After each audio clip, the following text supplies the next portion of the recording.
Hey guys, tonight we're not exactly going on a tropical vacation or exploring ancient ruins. No, tonight you're going to sink back into your pillows, close your eyes, and step into the quiet green, often anxious world of Edo-Era Japan. Imagine, if you will, the soft glow of an oil lamp, the gentle rustle of straw matting the distant chirping of crickets, and the heavy, ever-present smell of damp earth and growing rice. You are a farmer here maybe, or perhaps living in a small village nestled amongst the hills. Life moves at the pace of the seasons, dictated by the sun and the rain, the planting and the harvest. It seems simple, peaceful, right? Just you, the earth, and the endless cycle of life. But lurking beneath that surface tranquility, like a shadow that stretches with the setting sun, is a burden, a pressure that shapes every decision, every fear, every quiet prayer whispered to the ancestors. It's the grain tax, the lifeblood of the shogunate, and the potential death knell for everyone else. Let's be honest, navigating tax season now feels like a horror show sometimes, but trust me, you probably wouldn't survive this version. So before you get comfortable, take a moment to like the video and subscribe, but only if you genuinely enjoy what I do here. And hey, let me know where you're listening from and what time it is for you right now in the comments. Now dim the lights, maybe turn on a fan for that soft background hum, and let's ease into tonight's journey together. As you settle in, the soft breeze from your fan might feel a little like the humid air drifting over the rice paddies just outside your Edo-Era village. It's the early 17th century perhaps, or maybe later, the peace of the Tokugawa shogunate stretching across the land like a perfectly woven silk scroll. For generations, Japan has been largely isolated. Its society meticulously ordered, its economy fundamentally rooted in agriculture. Everything, and I mean everything, revolves around rice. Rice isn't just food, it's currency, it's status, it's power.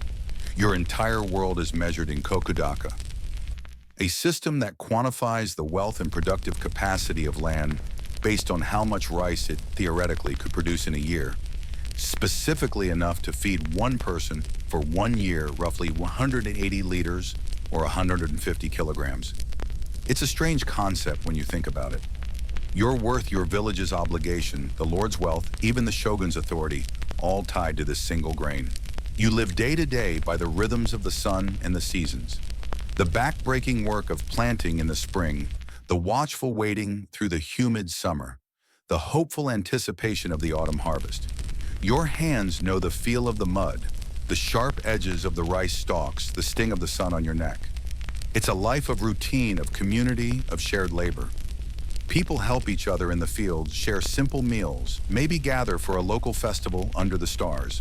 It seems idyllic in moments, the kind of pastoral fantasy we city folks sometimes romanticize. But there's always that pressure, a silent, invisible weight hovering over every sprouted seedling, every rain shower, every sunny day. It's the knowledge that a significant portion of whatever you manage to coax from the earth isn't truly yours.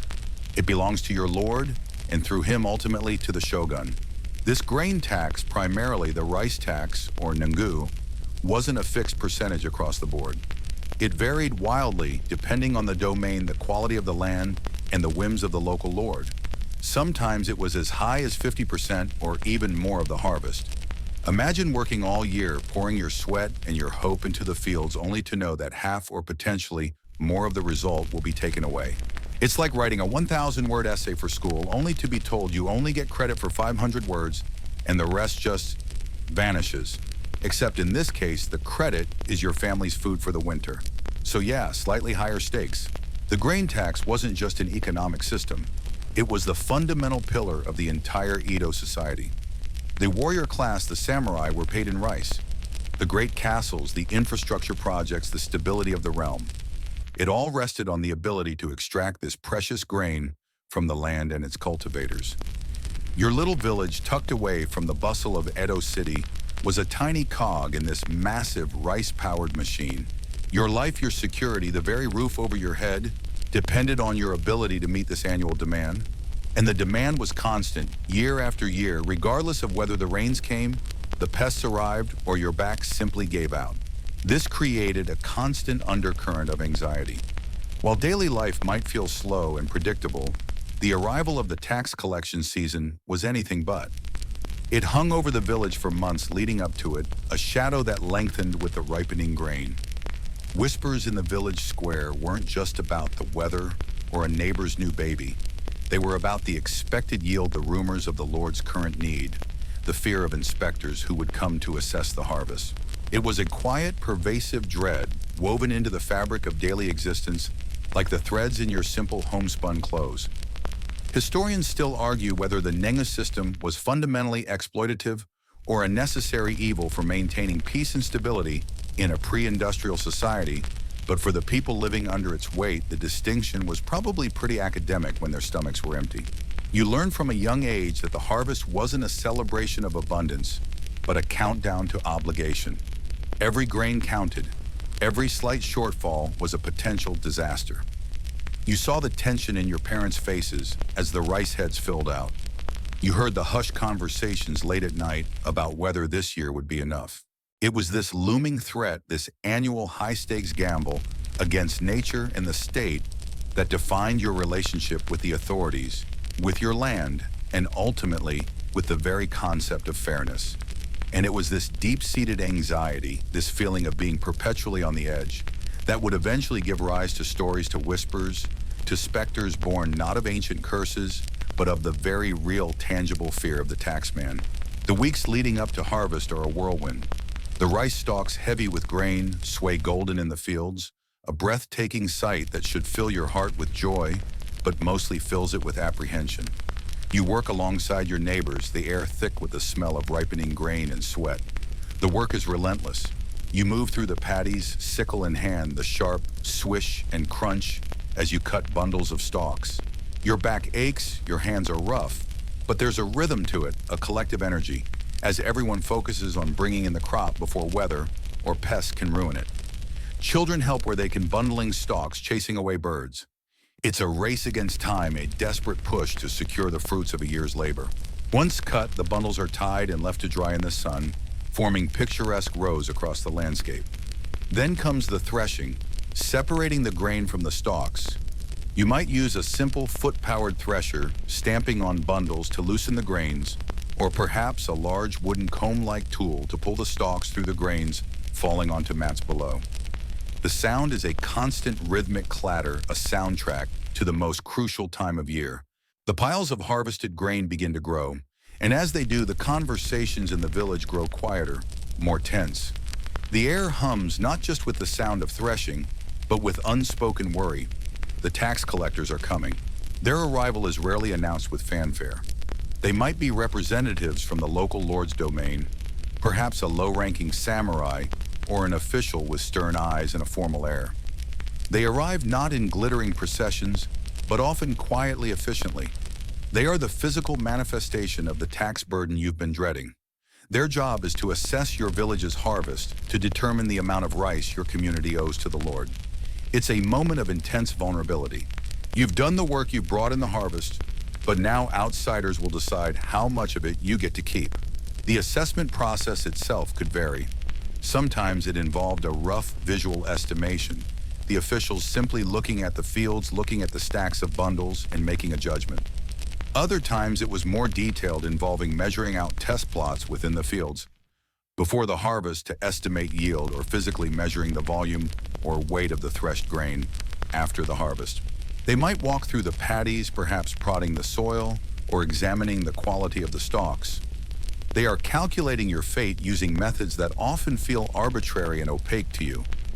It's like being graded on an exam where the teacher just glances at your paper and says, "Yeah, looks like about a C+ worth of effort," and you just have to accept it. There's a delicate dance during this process. Your village representatives, often the village headman, Nanushi or Shoya, are present, trying to subtly influence the assessment. They might point out areas where pests were bad or claim the yield isn't as good as it looks, perhaps even trying to conceal some of the harvest, a dangerous gamble we'll touch on later. The officials, on the other hand, are under pressure from their lord to maximize the revenue. Their loyalty is to the domain, not to the struggling farmer. Imagine the scene. The officials, perhaps dressed in slightly finer clothes than your homespun, stand amidst the piles of grain.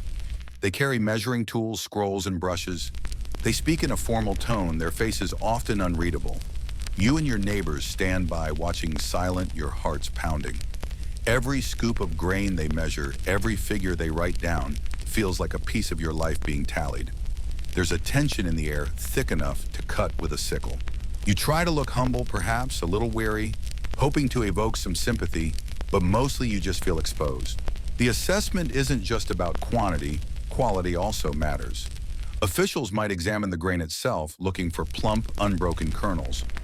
Poor quality grain could mean a lower assessment or even rejection of part of the payment.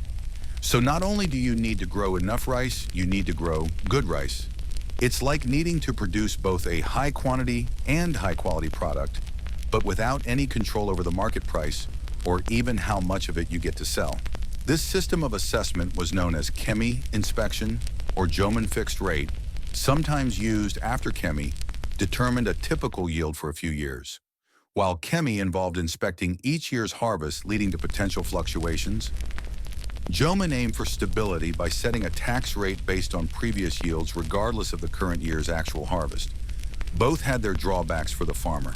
Chemi was stressful and open to manipulation, while Joman meant you paid a high tax even in a bad year. It's like being stuck between a rock and a hard place, or maybe between a slightly smaller rock and a marginally larger hard place, both made of granite. The officials might spend hours, sometimes even days in your village, meticulously going through the process. They have the authority. Their word is final.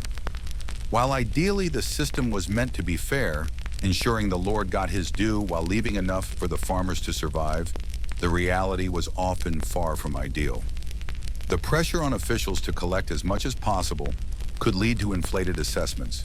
A bribe slipped quietly to a lower-level official might lead to a slightly lower tally, but that was risky and not always possible. Conversely, resisting or arguing too much could lead to harsh consequences. Your fate rested in the hands of these few individuals armed with their measuring tools and their scrolls. There's a famous, albeit depressing saying from the time, farmers are like sesame seeds. The more you squeeze them, the more comes out. It reflects a harsh reality where the productivity and survival of the farming population were seen primarily in terms of how much could be extracted from them. While samurai were forbidden from engaging in farming and thus dependent on this system, it created a fundamental inequality. A mainstream historical fact is that the social hierarchy rigidly placed samurai above farmers, merchants, and artisans, though merchants often grew wealthier. The tax system reinforced this by making the farmers the primary producers, supporting the entire structure. Historians still argue whether the chemi system was inherently designed for exploitation or if it simply became exploitative due to local conditions and the pressures on officials. Was it the intent of the shogunate or a consequence of how the system was implemented at the domain level? You don't really care about the academic debate. You just know that when the officials finally pack up their scrolls and ride away, leaving behind the calculation of your village's tax burden, you are left with a knot in your stomach, hoping that the amount they demand leaves you enough to eat. A quirky tidbit related to the lengths farmers went to during this period involves attempts to influence the inspectors. There are accounts sometimes bordering on folklore of villagers employing various subtle tactics, from offering lavish by village standards, hospitality to the officials, to even in desperation trying to make the rice fields appear less productive by simple, almost theatrical means, like strategically placing a few sickly-looking plants where the officials were likely to look closely. It's like trying to make your messy room look tidy before your parents visit, by just shoving everything under the bed and hoping they don't look there. It rarely worked, but it shows the level of anxiety and cunning the situation bred. Once the assessment is done, the number's recorded. This is your village's nengum obligation for the year, usually stated in measures of rice, koku, or smaller units like chonenar-2 and sho. The amount is often displayed publicly, perhaps on a wooden board in the village square for all to see. There it is, a stark, undeniable figure representing the culmination of your year's work and the primary claim on your harvest. The relief that the assessment is over is immediately replaced by the grim reality of paying. Now begins the task of gathering the required amount of grain, ensuring it meets the quality standards, and preparing for its delivery. This handover, this final act of giving up the rice you grew, was perhaps the most tangible and painful part of the entire process, solidifying the feeling that your labor was primarily for others. The assessment is over. The officials have gone, leaving behind the number etched into a wooden board or simply announced and remembered.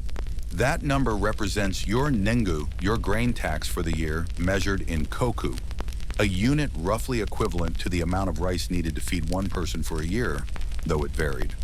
It feels abstract and terrifying at the same time, a massive figure hanging over your village. You look at the piles of harvested grain, the fruit of your labor, and you know a huge chunk of it doesn't belong to you anymore. Now begins the hard, soul-wearying work of separating the Lord's portion from your own. You and your neighbors gather in designated areas, perhaps the threshing ground, or a communal space to measure out the required amount of rice. It's done with precise, standardized measures provided by the domain. Scoops and boxes are used to calculate the volume, carefully leveled off to ensure accuracy. Every scoop is a physical reminder of the tax burden. You watch as the grain is measured scoop by scoop, the pile growing steadily. It feels like giving blood, but instead of a small vial, it's a significant percentage of your entire lifeblood for the year. The quality of the rice is paramount. The officials, or those receiving the tax later, will inspect it. It needs to be clean, dry, and relatively free of broken grains, husks, or stones. So before it's measured for the tax, there's a careful process of winnowing and sorting. You use shallow baskets to toss the threshed grain into the air, letting the wind blow away the lighter chaff while the heavier grains fall back down. You might spread it out on mats to pick through by hand, removing any impurities. This meticulous sorting is tedious, back-breaking work, but crucial. Submitting poor quality rice could lead to it being rejected, forcing your village to make up the difference with good grain, an added burden. It's like having to pack a perfect lunchbox for school, but the school is incredibly picky, and if even one raisin is slightly squished, they make you replace the whole thing. The rice destined for tax isn't just scooped into a pile, it's carefully packed and prepared for transport. It's usually put into straw bags woven tightly to hold the heavy grain. These bags, often called hyo, become the iconic symbol of the grain tax. Filling them is another physical chore. The rice is funneled in the bag, is shaken to settle the grain, and then it's carefully sealed. Each filled bag is immensely heavy, perhaps weighing 60 kilograms or more. Handling these bags requires strength and coordination. You heft them, your muscles straining, stacking them neatly as the tax obligation is fulfilled bag by heavy bag. There's a quiet, somber atmosphere during this process. The earlier energy of the harvest is replaced by a sense of resignation and effort. Conversations are hushed, focused on the task at hand. Children who were chasing birds in the fields now help carry empty bags or tidy stray grains, learning from a young age the weight of the nengo. It's a community effort as the tax is assessed on the village as a whole, even if the burden is distributed among households. Everyone shares in the labor of preparing the communal offering to the Lord. Once the bags are filled and sealed, they are often labeled perhaps with the village name or the amount of rice contained within. They are then gathered at a central point in the village, forming a large, undeniable pile of the community's wealth being siphoned off. Seeing this mountain of bags representing months of hard work and your primary source of sustenance waiting to be taken away is a stark visual representation of your place in the hierarchy. It's a physical manifestation of the saying about sesame seeds we mentioned before, the evidence of how much has been squeezed out. Transporting the nengu was another significant task. Depending on the distance and terrain, the bags might be carried by villagers loaded onto carts pulled by oxen, or people, or transported by boat along rivers or canals. Imagine a procession of villagers bent under the weight of the heavy bags, trudging along dusty paths towards the Lord's storehouse or a local collection point. This journey could take hours, sometimes even days, requiring rest stops and coordination. It wasn't just giving up the rice. It was the physical exertion of carrying it away from your home. This is where local folklore sometimes pops up. Stories of weary villagers encountering strange phenomena on the tax road, perhaps spirits drawn to the vital energy contained in the precious grain. A mainstream historical fact is that the nengu or grain tax was the fundamental economic base of the samurai class and the feudal system in Edo-Era Japan. It wasn't just a tax, it was the tax. The wealth and power of a domain, and thus its lord, were measured in koku of rice produced annually. The samurai who formed the ruling class were paid stipends, also measured in koku. So the rice you were harvesting, sorting, and bagging wasn't just feeding the lord, It was paying the salaries of the entire samurai bureaucracy, funding public works, and maintaining the domain's infrastructure and military readiness. Your labor literally underpinned the entire society.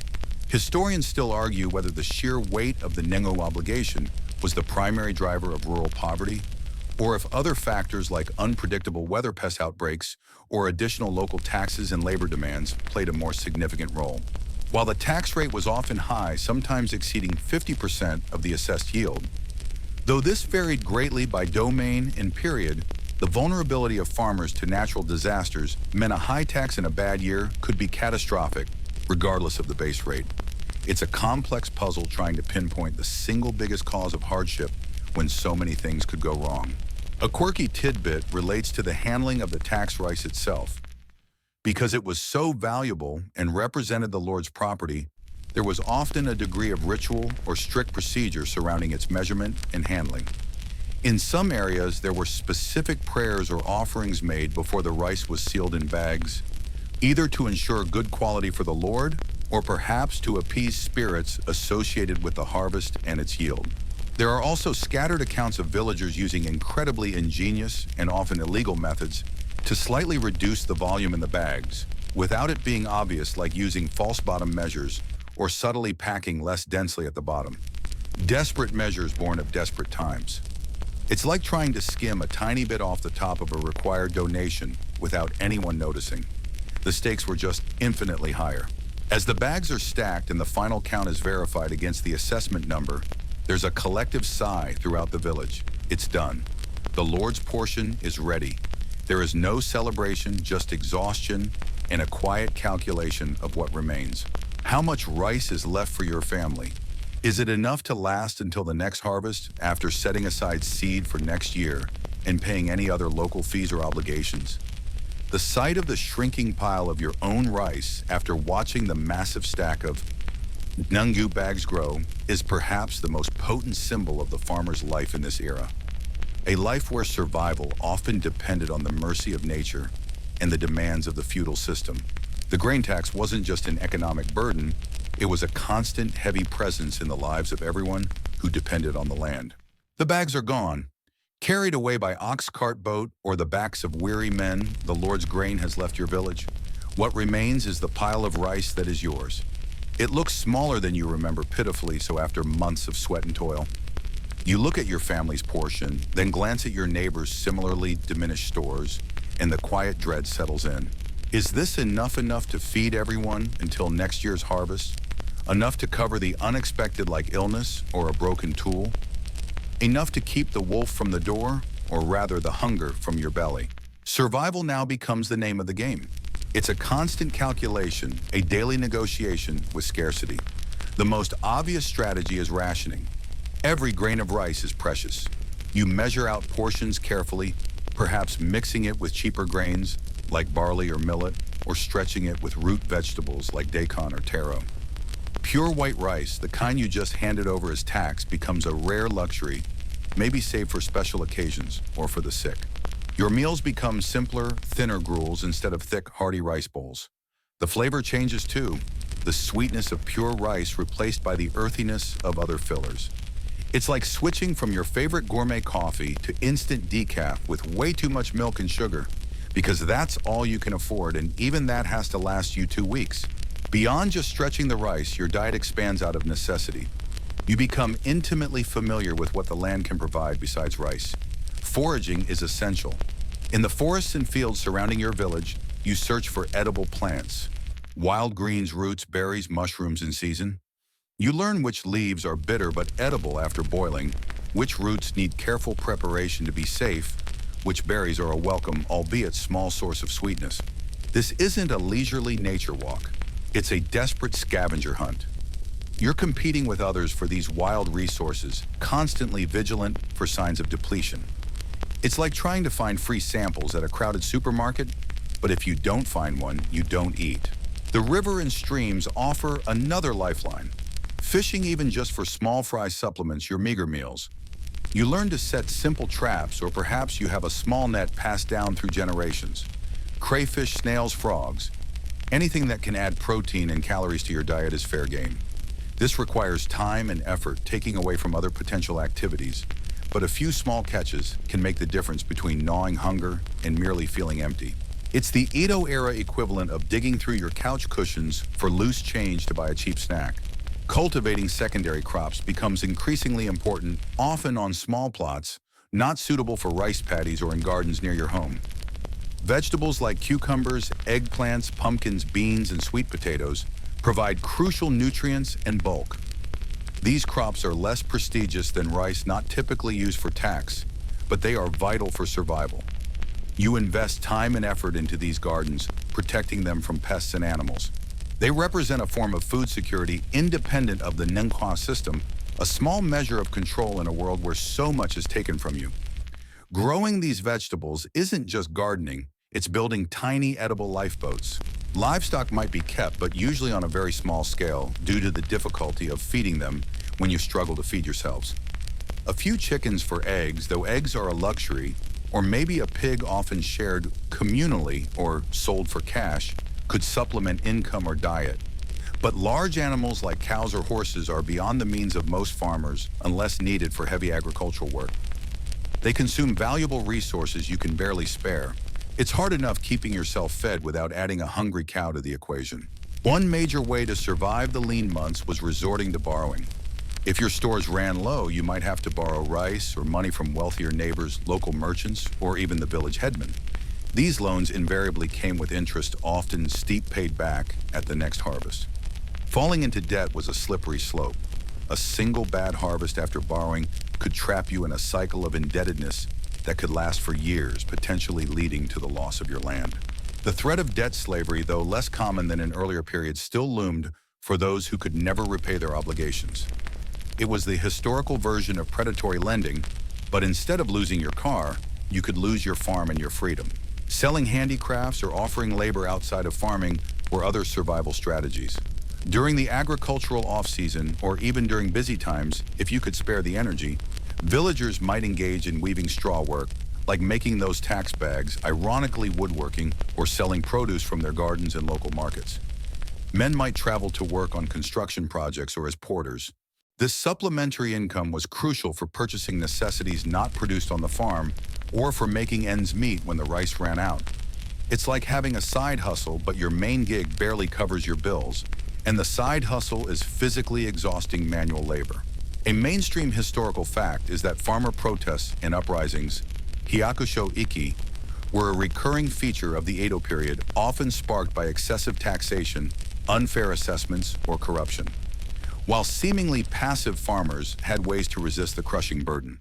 These protests, which could range from peaceful petitions and appeals to the authorities, often risky to large-scale violent rebellions, were a desperate measure taken when the traditional survival strategies failed and the community felt pushed beyond endurance. They weren't just random acts of defiance. They were often organized, sometimes involving thousands of people from multiple villages, highlighting the collective pressure the tax system exerted. Historians still argue whether the hyakusho iki were primarily driven by economic grievances like the grain tax, or by a complex interplay of factors including social injustices, political corruption, famine, and the breakdown of traditional community structures. Pinpointing the single trigger for these uprisings is difficult, as they often occurred during times of multiple stresses, suggesting it was usually a confluence of factors that finally broke the camel's back, or perhaps more appropriately, the farmer's spirit. A quirky tidbit relates to the resourcefulness of villagers in finding alternative food sources. Beyond the common foraging, there are accounts, particularly during famines, of people resorting to eating things we would find utterly unappetizing today. Bark roots of inedible plants after elaborate preparation, even insects or rodents. While not an everyday occurrence, the knowledge of how to prepare these famine foods sometimes existed in rural communities, a grim testament to the extremes people might face when survival depended on consuming anything that offered calories. It's the ultimate eat or be eaten scenario, except you're eating things you really don't want to eat. The reality of life after paying the tax was one of constant vigilance and effort to simply subsist. Every meal was a reminder of what had been taken. Every unexpected expense or setback, like a spell of sickness or a tool breaking, could be a crisis that threatened to plunge you into irreversible debt or starvation. The lean months before the next harvest were the most dangerous, the period when the stores dwindled and the specter of hunger loomed largest. This constant struggle for survival wasn't just a backdrop to life. It was life for many farmers in Edo, Japan, shaped by the ever-present pressure of the grain tax. It conditioned how you planned, how you saved, if you could save anything, and how you viewed the world and the authorities who demanded so much from you. The frenzy of the tax season gives way to a different kind of quiet. It's not a peaceful quiet, but one born of exhaustion and reduced resources. The village settles back into a routine, but the underlying tension remains a low hum beneath the surface of daily life. With the bulk of the harvest gone, the focus shifts from intense collective labor in the fields to managing the remaining stores and finding supplemental ways to survive. The rhythms of work change. You're still toiling, of course, but perhaps spending more time tending that small vegetable patch near your house, or heading into the woods, or by the stream for foraging and fishing. Daily life becomes even more about careful management. You learn to stretch resources, not just in terms of food, but everything. Firewood must be conserved. Clothing is patched and repatched until it's threadbare. Tools are meticulously maintained. There's no room for waste, no tolerance for carelessness. Every possession takes on immense value because replacing anything is a significant burden. It's like living in a perpetual state of minimalist challenge. But the stakes are significantly higher than just decluttering your sock drawer. The village itself is a complex ecosystem of relationships and shared vulnerabilities. You live shoulder to shoulder with others facing the same struggle. This shared experience can foster strong bonds of mutual aid and support. Neighbors might help each other with small tasks, share information about good foraging spots, or even offer a small amount of food if someone is truly desperate. Though charity was a tricky business when everyone was scraping by, there were mechanisms for communal support like kyo groups, small associations where members pooled resources or labor for mutual benefit, or simply met for social support. Think of it as an ancient version of a community support group, but with actual tangible benefits, like maybe getting help rebuilding your roof after a storm. However, scarcity could also breed tension. When everyone is hungry, envy and suspicion can easily take root. Whispers might spread if one family seems to be faring slightly better than others. Borrowing while necessary could strain relationships, especially if repayment became difficult. The headman, caught between the demands of the Lord and the needs of his villagers, had the unenviable task of trying to maintain order and distribute burdens relatively fairly, a role that was often thankless and sometimes dangerous. It's like being the manager of a team where everyone is stressed and underpaid, and your boss is breathing down your neck expecting miracles. A mainstream historical fact is that Edo period villages were often structured into hierarchical groups known as Gonin, Gumi, Wu, Renzu, or 5-person groups. These were units of 5 to 10 households, though the number could vary, that were collectively responsible for mutual surveillance, tax collection, and ensuring order within the village. If one member of the group committed an offense, the others could be held accountable. This system, imposed by the shogunate, created a network of mutual obligation and control, making it difficult for individuals to act outside the established norms, but it also fostered a sense of shared fate and collective responsibility for better or worse. It was the ultimate peer pressure system backed by the power of the state. This structure meant that coping mechanisms were often communal. Decisions about allocating communal resources, negotiating with the Lord's officials, or even planning those risky protests we mentioned earlier, involved village consensus to some degree. The village wasn't just a collection of houses. It was a legal and social entity with its own customs, rules, and leadership. Village meetings, often held by the headman and other elders, were where community issues were discussed, disputes settled, and strategies for survival debated. It was like a town hall meeting, but instead of complaining about potholes, you were discussing if everyone had enough rice to last till spring. Amidst the struggle, there were moments of respite and cultural continuity. Village festivals, Matsuri, continued, albeit perhaps less extravagant in lean years. These events, often tied to agricultural cycles or local deities, provided important social cohesion and a temporary escape from the grinding reality of daily life.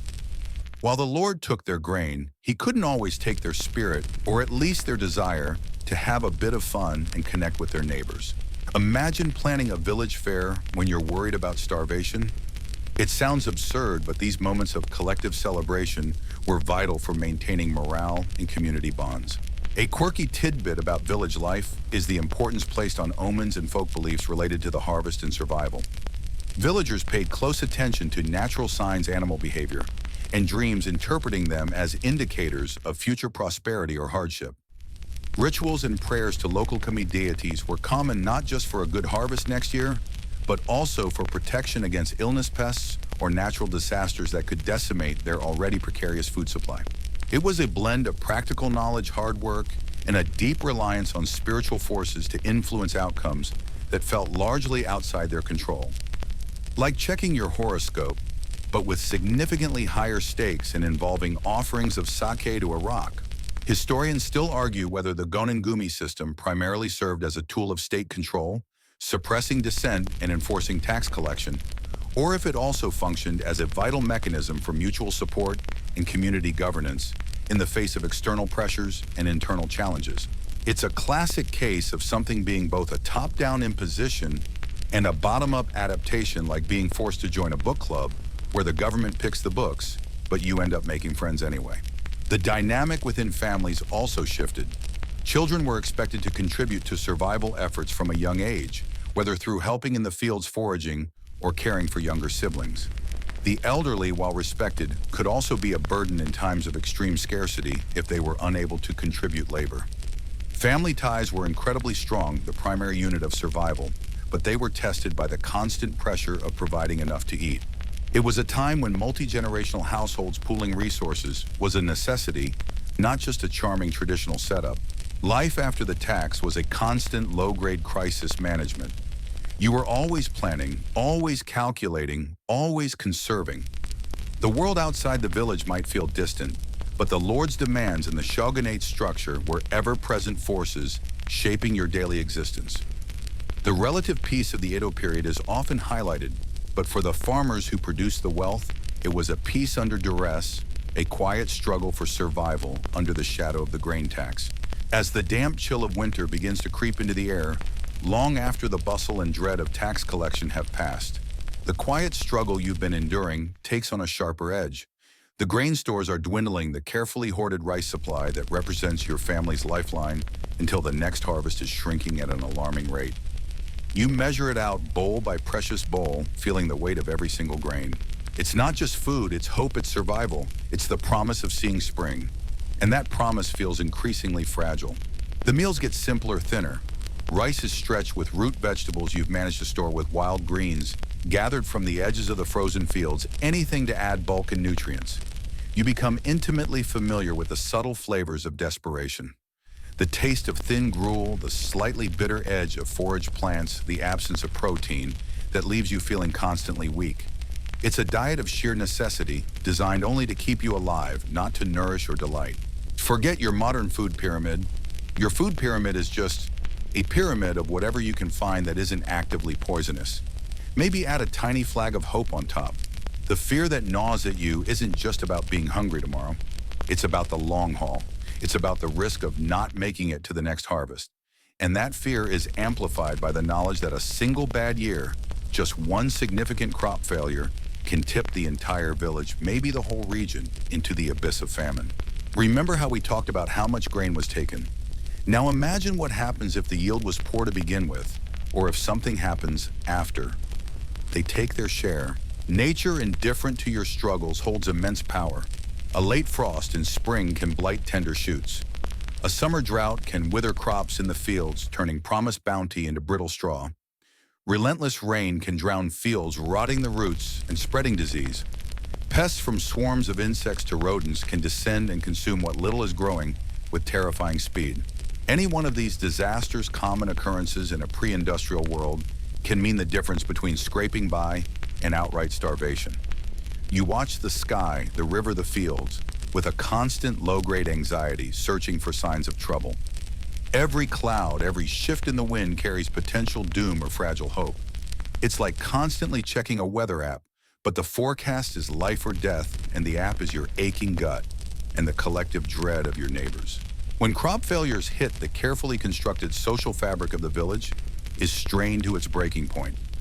The Gonengumi system, which worked okay for mutual surveillance and tax collection, suddenly faces a crisis it wasn't really designed to solve mass hunger. Sharing resources becomes almost impossible when no one has enough.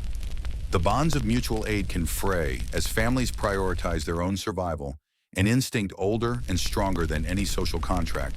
Whispers of hunger give way to the undeniable reality of hollowed cheeks, listless eyes, and the silence of children who are too weak to play. Desperation becomes a daily companion. You learn to identify plants you previously ignored, chewing on roots and bark that provide minimal nutrition but fill the gnawing emptiness in your stomach. The taste is terrible, the digestive consequences often worse, but it's something. You might venture further afield, risking encounters with wild animals, or crossing into the territory of other villages, hoping to find untouched patches of wild edibles, or perhaps a stray animal to trap. These journeys are dangerous, born purely of necessity. One mainstream historical fact about this period is the frequency and devastating impact of famines known as Kikinjijin. While the Edo period is often characterized by relative stability, major famines occurred with tragic regularity throughout the 260 years of Tokugawa rule, notably the Great Kyoho Famine, 1732, the Tenmei Famine, 1782-1787, and the Tempo Famine, 1833-1837. These weren't isolated incidents. They were periods of widespread suffering, depopulation, and social upheaval directly linked to environmental factors and the vulnerability of a society heavily reliant on rice agriculture and the demands placed upon farmers. It highlights that the peace of the Edo period wasn't necessarily one of prosperity for everyone. During a famine, everything changes. The rhythm of life is disrupted. Work becomes secondary to the desperate search for food. The markets, if they exist nearby, become places of exorbitant prices and empty stalls. People sell their possessions, their tools, even their homes for a few handfuls of rice. Families might be forced to make unimaginable choices, sometimes selling children into servitude or adoption in the desperate hope they might survive in another household. The social order begins to break down as hunger drives people to theft, violence, and desperate migration. You hear stories, terrible hushed stories of people eating things you can't bear to think about just to stay alive. The line between human and animal survival instincts blurs. A quirky or perhaps grimly fascinating tidbit from accounts of these famines is the detailed knowledge people developed about consuming plants and substances that were not typically considered food. Records describe people trying to subsist on things like pine bark, fern roots, and even the leaves of poisonous plants after attempting to boil out the toxins. There were folk guides circulated advising on which wild plants were least likely to kill you immediately, or how to process certain substances to make them marginally digestible. It was a grim science born of extreme necessity, a deep, painful knowledge of the edible or near-edible landscape developed under duress. Imagine trying to create a survival cookbook where every recipe starts with, find the most bitter fibrous thing you can, then boil it for 3 days and pray. Historians still argue whether the shogunate and the domain lords did enough to alleviate suffering during these major famines. While some relief efforts were occasionally organized, such as distributing emergency rice rations from domain storehouses, encouraging the cultivation of drought-resistant crops like sweet potatoes, or undertaking public works to provide employment, these efforts were often insufficient, poorly managed, and sometimes arrived too late. The prevailing Confucian ideology emphasized self-reliance and frugality, which sometimes translated into a reluctance to intervene, extensively seen by some lords as coddling the populace or undermining the natural order. This debate centers on whether the ruling class saw famine primarily as a natural disaster to be endured or a social crisis requiring significant governmental intervention. Was their response a genuine attempt to help, or too little too late, constrained by their own priorities and limited understanding of the scope of the disaster? The psychological toll of constant hunger is immense. You become preoccupied with food to the exclusion of almost everything else. Your dreams are filled with feasts you can't reach. Conversations revolve around survival strategies and grim news from other villages. The collective spirit of the community, so vital in normal times, can buckle under the weight of pervasive suffering. The bonds of Gonin Gumi might hold, or they might snap entirely, leaving each household isolated in its struggle. In the worst years, mortality rates skyrocket, not just from direct starvation, but from diseases that prey on weakened bodies. Even a common cold can be fatal when you're malnourished. You witness illness and death with heartbreaking frequency, the toll particularly heavy among the very young and the very old. Burial grounds expand, and the rituals of mourning become a constant presence. The cycle of life and death, normally marked by seasons and ceremonies, accelerates into a brutal, unceasing process. The memory of famine once experienced becomes a permanent scar on the community's psyche. Even in better years, the fear lingers, a constant reminder of how quickly the precarious balance can be broken. The strategies for survival, the knowledge of famine foods, the stories of hardship, these are passed down not as history lessons, but as warnings.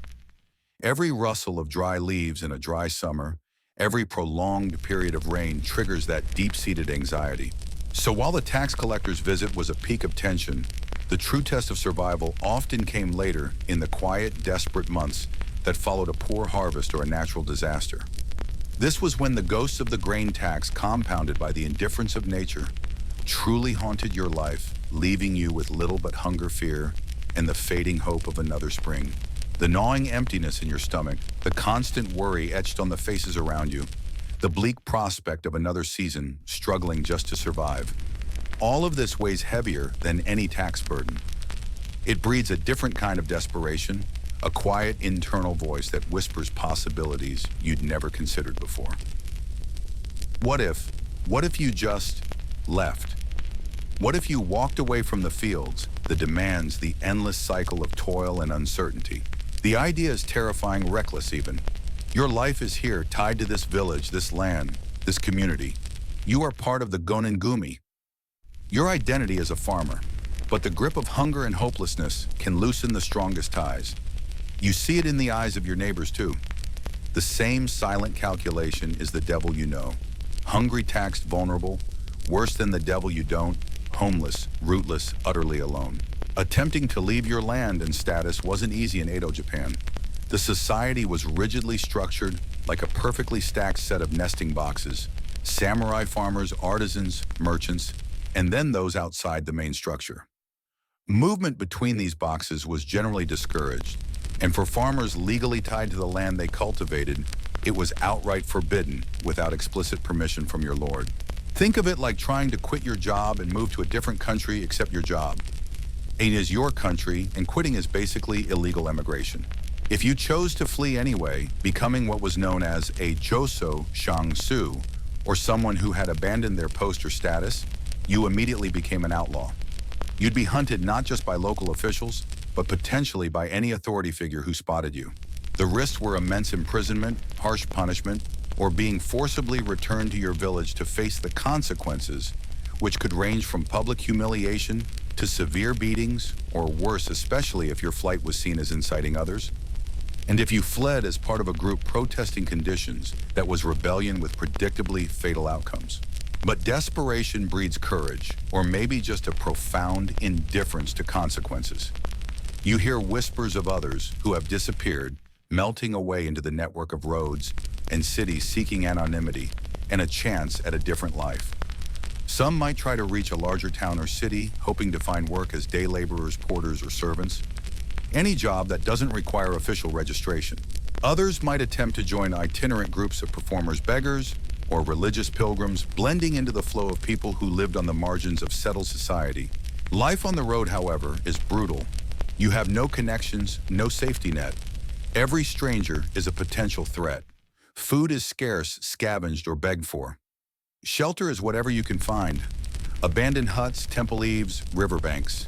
You are constantly exposed to the elements, to disease, and to the eyes of those who might report you. That romanticized image of a wandering Ronin in the movies. Yeah, that's about 0.01% of the reality for someone fleeing starvation. It was mostly cold, hungry, and terrified.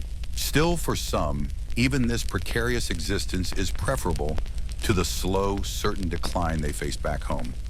They carry the guilt of abandoning their families or communities, but also the sliver of hope, the potent, intoxicating possibility that somewhere, anywhere, might be better than where they were.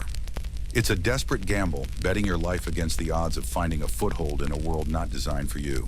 Amidst this relentless struggle, both at home and for those who dared to flee, there's a strange, unexpected solace to be found. It rarely comes from grand gestures or official relief efforts, which, as we touched on, were often inadequate during famines. Instead, it emerges from the cracks in the hardship, from the enduring aspects of human connection, and the small comforts that persist even when everything else is stripped away. Sometimes solace comes from the bonds within the Gonengumi itself, despite the pressures. While the system was designed for surveillance and collective responsibility, remember that no one could escape punishment if one person broke the rules. It also paradoxically fostered a degree of mutual reliance. In times of extreme hardship, the families might genuinely try to help each other, sharing what little food they have left, offering a word of encouragement, or helping with difficult tasks when someone is weakened by hunger.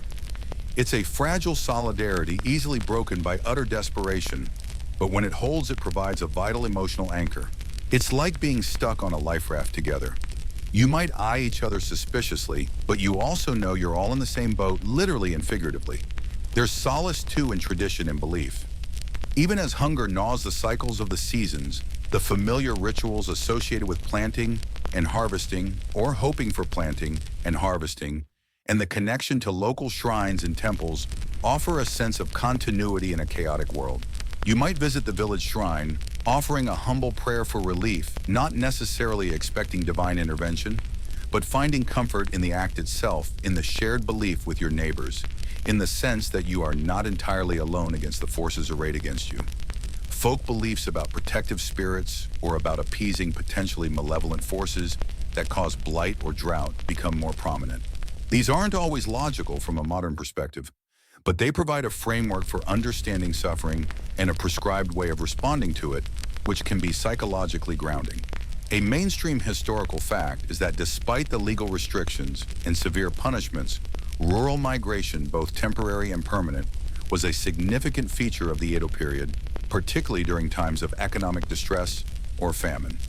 While official records might downplay it, the reality was that people did leave. Farmers sought temporary work in cities, especially Edo or Osaka, during the agricultural off-season or when harvest failed. Some fled permanently to areas with better conditions or attempted to pass themselves off as townspeople. This persistent, often covert mobility shows the limits of the shogunate's control over the populace and highlights the constant pressure farmers faced, pushing them to seek alternatives outside the official system. It wasn't a flood, maybe more like a persistent, unauthorized leak, but it was happening. The natural world, too, can offer strange moments of peace. Even in winter's grip, the sight of snow-capped mountains against a clear sky, the sound of a rushing stream, not yet frozen, solid the resilience of a single plant pushing through the earth in early spring. These simple, unchanging aspects of nature can provide a stark contrast to the human struggle and offer a fleeting sense of beauty and hope. You might sit by a fire, warming your hands, watching the smoke curl against the gray sky, and for a few moments the immediate pain recedes, replaced by a quiet awareness of the world outside your suffering. A quirky or perhaps deeply human tidbit about finding solace comes from records describing how people would cling to small, seemingly insignificant possessions or activities during famines. A beloved tea bowl, a worn set of prayer beads, the ability to gather with a few neighbors to sing traditional songs, or even the simple act of meticulously mending clothes to preserve them. These weren't just practical actions. They were acts of clinging to identity, to culture, to dignity in the face of dehumanizing hardship. It's the human equivalent of finding a comfortable rock in a hurricane. You might not stop the storm, but at least you have something solid to hold on to. Imagine finding comfort in your favorite pair of socks because they remind you of warmer times, or keeping a tiny smooth stone you found years ago just because it feels nice in your hand. Historians still argue whether the high frequency of rural uprisings and protests, Iki, during the Edo period was a direct consequence of famine-induced desperation or stemmed from more systemic grievances related to taxation and corruption and the arbitrary power of local officials. While hunger certainly fueled many protests, some scholars argue that these were not merely spontaneous riots born of starvation, but organized movements drawing on existing village structures and a long-standing peasant consciousness of their rights or lack thereof. This debate questions whether peasant resistance was primarily a reaction to immediate suffering or a more complex expression of social and political grievances that boiled over during times of crisis. Were they just hungry and angry, or were they organized and strategically pushing back against an oppressive system? Finding solace isn't about escaping the reality of your situation. It's about finding tiny pockets of resilience within it. It's the shared exhaustion and the silent understanding between you and your spouse as you measure out the meager rice ration. It's the way the setting sun casts a brief, beautiful light over the barren fields. It's the faint sound of a flute being played somewhere in the distance. A reminder that even in tough times, people still find ways to create beauty. These moments are fleeting, of course. The hunger returns, the worry resurfaces. The knowledge that you are legally bound to this difficult life that escape is fraught with peril, and that even staying means facing immense challenges remains ever present. But in the quiet moments when the wind sighs through the eaves or the rain falls softly on the roof, there's a fragile sense of enduring, of finding a strange, uncomfortable peace in the very heart of hardship. It's the human spirit doing what it does best, trying to make the unbearable a tiny bit more bearable.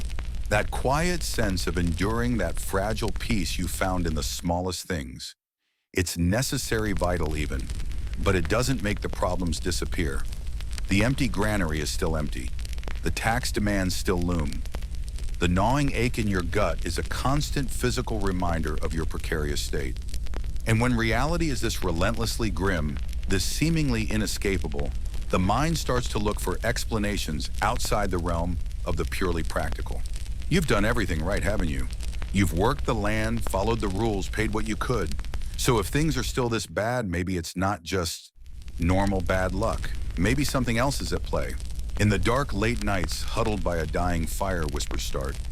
Whispers about the land itself being unhappy. About spirits kami being angered by something. Perhaps by the failure to perform a ritual properly. Perhaps by the sheer desperation driving people to neglect their duties. Perhaps even by the unfairness of the system itself, perceived as a disruption of natural order. The old stories, the ones about forest spirits, river spirits, and the spirits of the harvest, suddenly feel less like charming folklore and more like potential culprits. If the gods are angry, then that explains the drought. The blight, the poor yield that leaves you with nothing for yourselves after the tax collector takes his cut. It's a way of rationalizing the inexplicable, of imposing some kind of cosmic logic on the chaos of your suffering. If you can understand why the harvest failed angry spirits, you can perhaps try to do something about it, appeasing them through prayer or offerings, even if you don't have enough food for yourselves, let alone an offering. It beats just staring at the sky and waiting to starve right. But then there are the other whispers, the ones that curdle the blood. Whispers of ghosts, the Uri. These aren't the benign nature spirits, these are the restless dead. In Edo period belief, Uri were often born from sudden violent or unresolved deaths. People who died with intense anger, sorrow, or regret. Maybe they were victims of injustice, or died of unbearable suffering, or perhaps even took their own lives out of despair. Their spirits couldn't pass on peacefully, and were trapped in the world of the living, often bound to the place where they died, or the object of their grievance, seeking vengeance, or simply stuck in a loop of their final moments. Think about it. You're in a time of potential famine driven by crushing taxes. People are suffering and dying in distress. Where do such spirits come from? Perhaps the ghost of old Man Bay, who just withered away in his hut because he couldn't pay his tax and had his last sack of rice confiscated, or the spirit of young Hana who drowned herself in the river when her family couldn't afford to feed her anymore. Their deaths aren't just tragedies. In the popular imagination, they are potential origins of restless spirits. The suffering isn't just physical, it breeds spiritual unease. The places where such suffering is most acute become imbued with this potential for haunting. The tax collection office, that building you dread approaching, might start to feel heavy cold even in summer. People might claim to hear faint weeping from within its walls at night, or see fleeting shadows past the windows. Fields that yielded nothing but misery, where people collapsed from exhaustion or hunger, might be said to have shadowy figures lingering at dusk. Even the road leading to the nearest town, the road some people tried to flee down, only to be caught or perish, could become a place avoided after dark, haunted by the spirits of the desperate. It's the landscape itself beginning to reflect the human misery it has witnessed. It's like the land remembers, even if the officials in Edo don't. These ghost stories weren't just idle tales. They served multiple purposes. Psychologically, attributing misfortune to a ghost provided a concrete, if terrifying, entity to blame something you could theoretically appease or ward off, unlike the abstract, uncaring machinery of the shogunate and its tax demands. Socially, they could be a way of processing collective trauma and grief. A ghost story about a farmer ruined by taxes could be a shared expression of the community's anger and fear, even if spoken in hushed tones. It's like a pressure valve for simmering resentment, letting off a little steam by talking about spooky stuff instead of staging an actual, heavily policed protest. Which, let's be honest, was probably safer. And sometimes, just sometimes, these stories had a hint of protest embedded in them. A ghost haunting the home of a particularly cruel official. A spirit causing mischief or misfortune only for those involved in the tax collection process. These weren't just random hauntings. They were hauntings with a narrative that often mirrored the very real grievances of the populace. It's a form of subtle, supernatural resistance. Oh, the magistrate's house burned down, such a shame. Must have been the spirit of that poor farmer he had beaten last month, seeking vengeance. Nasty business, these ghosts, aren't they? Wink, wink, nudge, nudge. A mainstream historical fact here is that the Edo period saw a massive surge in the popularity of kaidan, or ghost stories. They weren't confined to rural folklore, but became a major form of popular culture, appearing in literature, kabuki theater, and woodblock prints. Collections of ghost stories were bestsellers, and summer nights were often spent telling frightening tales to cool down, or maybe just distract from the heat and other worries. This fascination with the supernatural permeated all levels of society, from peasants to samurai. It wasn't just farmers seeing ghosts. Everyone was reading about them or watching plays about them. The stories often featured classic Edo-Era female ghosts with long disheveled hair and white burial kimonos, often missing their feet gliding rather than walking. But the reasons for their return were key. They were almost always tied to intense human emotion or injustice. Betrayal, murder, unrequited love, or significantly deep suffering and wrongful death. The enduring popularity of these tales suggests a society grappling with complex emotions and perhaps finding an outlet for anxieties that couldn't always be expressed directly. Think about the psychological impact of living under constant stress, facing potential starvation, and feeling utterly powerless. Your body is weakened, your mind is strained. In such a state, it's easier to misinterpret sights and sounds. The wind whistling through a broken pane sounds like a moan. A shadow cast by the moonlight looks like a figure. The creak of old timbers becomes footsteps.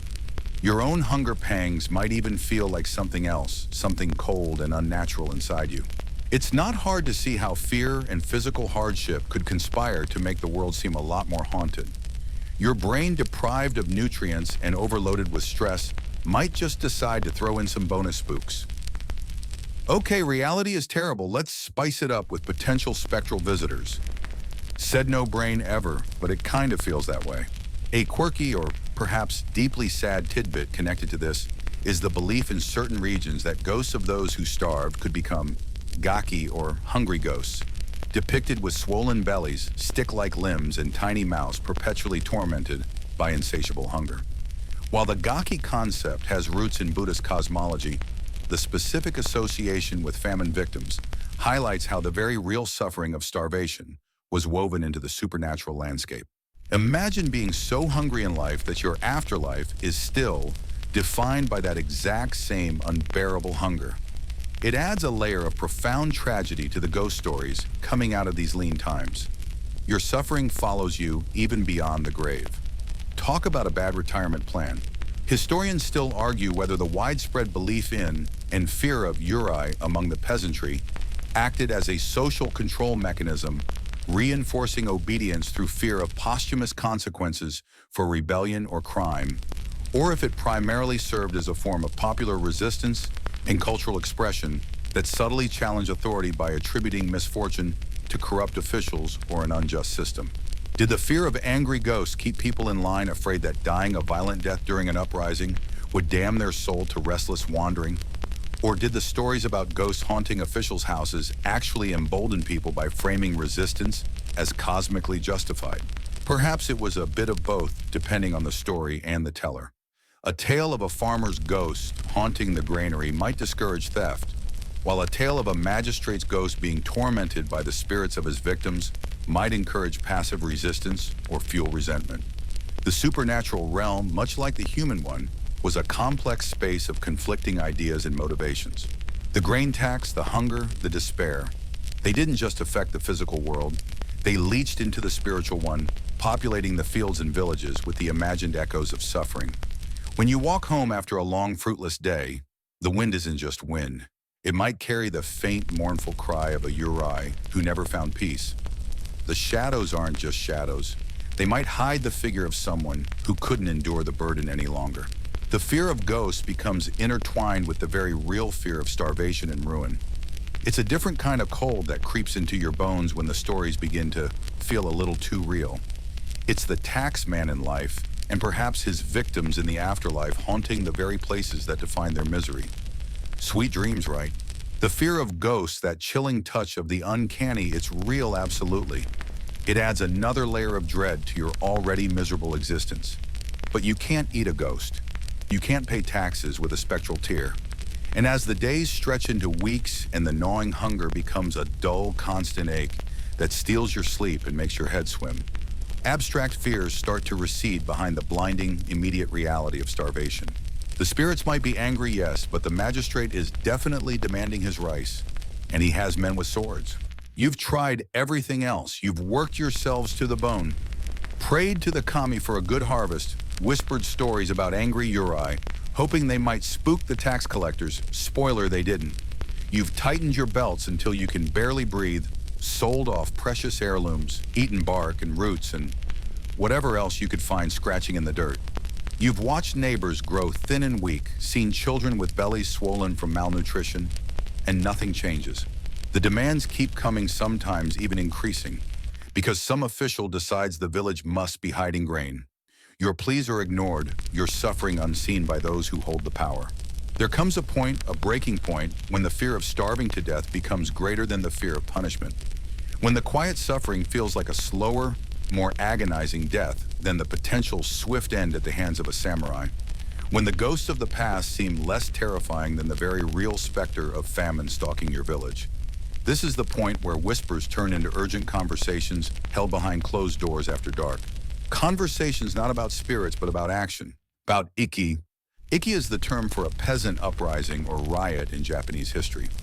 It literally translates something like single-mindedness or united effort. And that's exactly what it needed to be.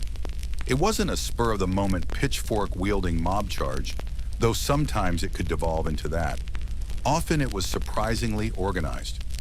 Representatives from several villages might meet in secret, drawing up lists of grievances and demands.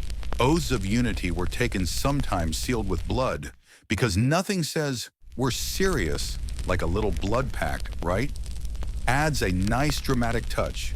Messengers would travel between communities, spreading the word, rallying support.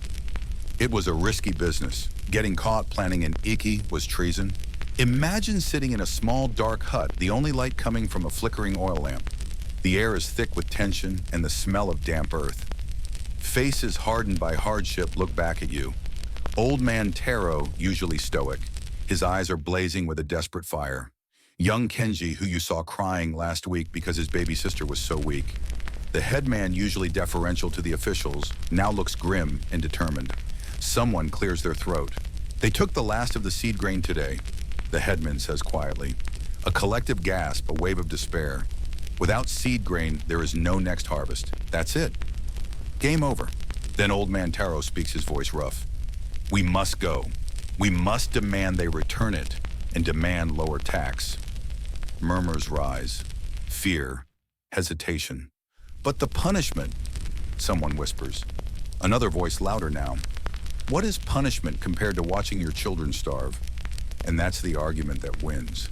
The choice is no longer between suffering and safety.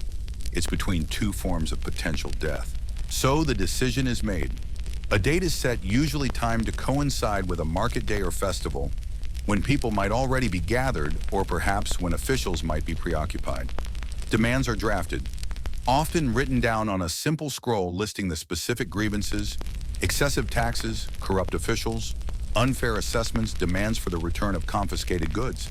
These documents are surprisingly detailed, showing that these weren't just random acts of desperation, but often rooted in a clear understanding of the injustices they faced.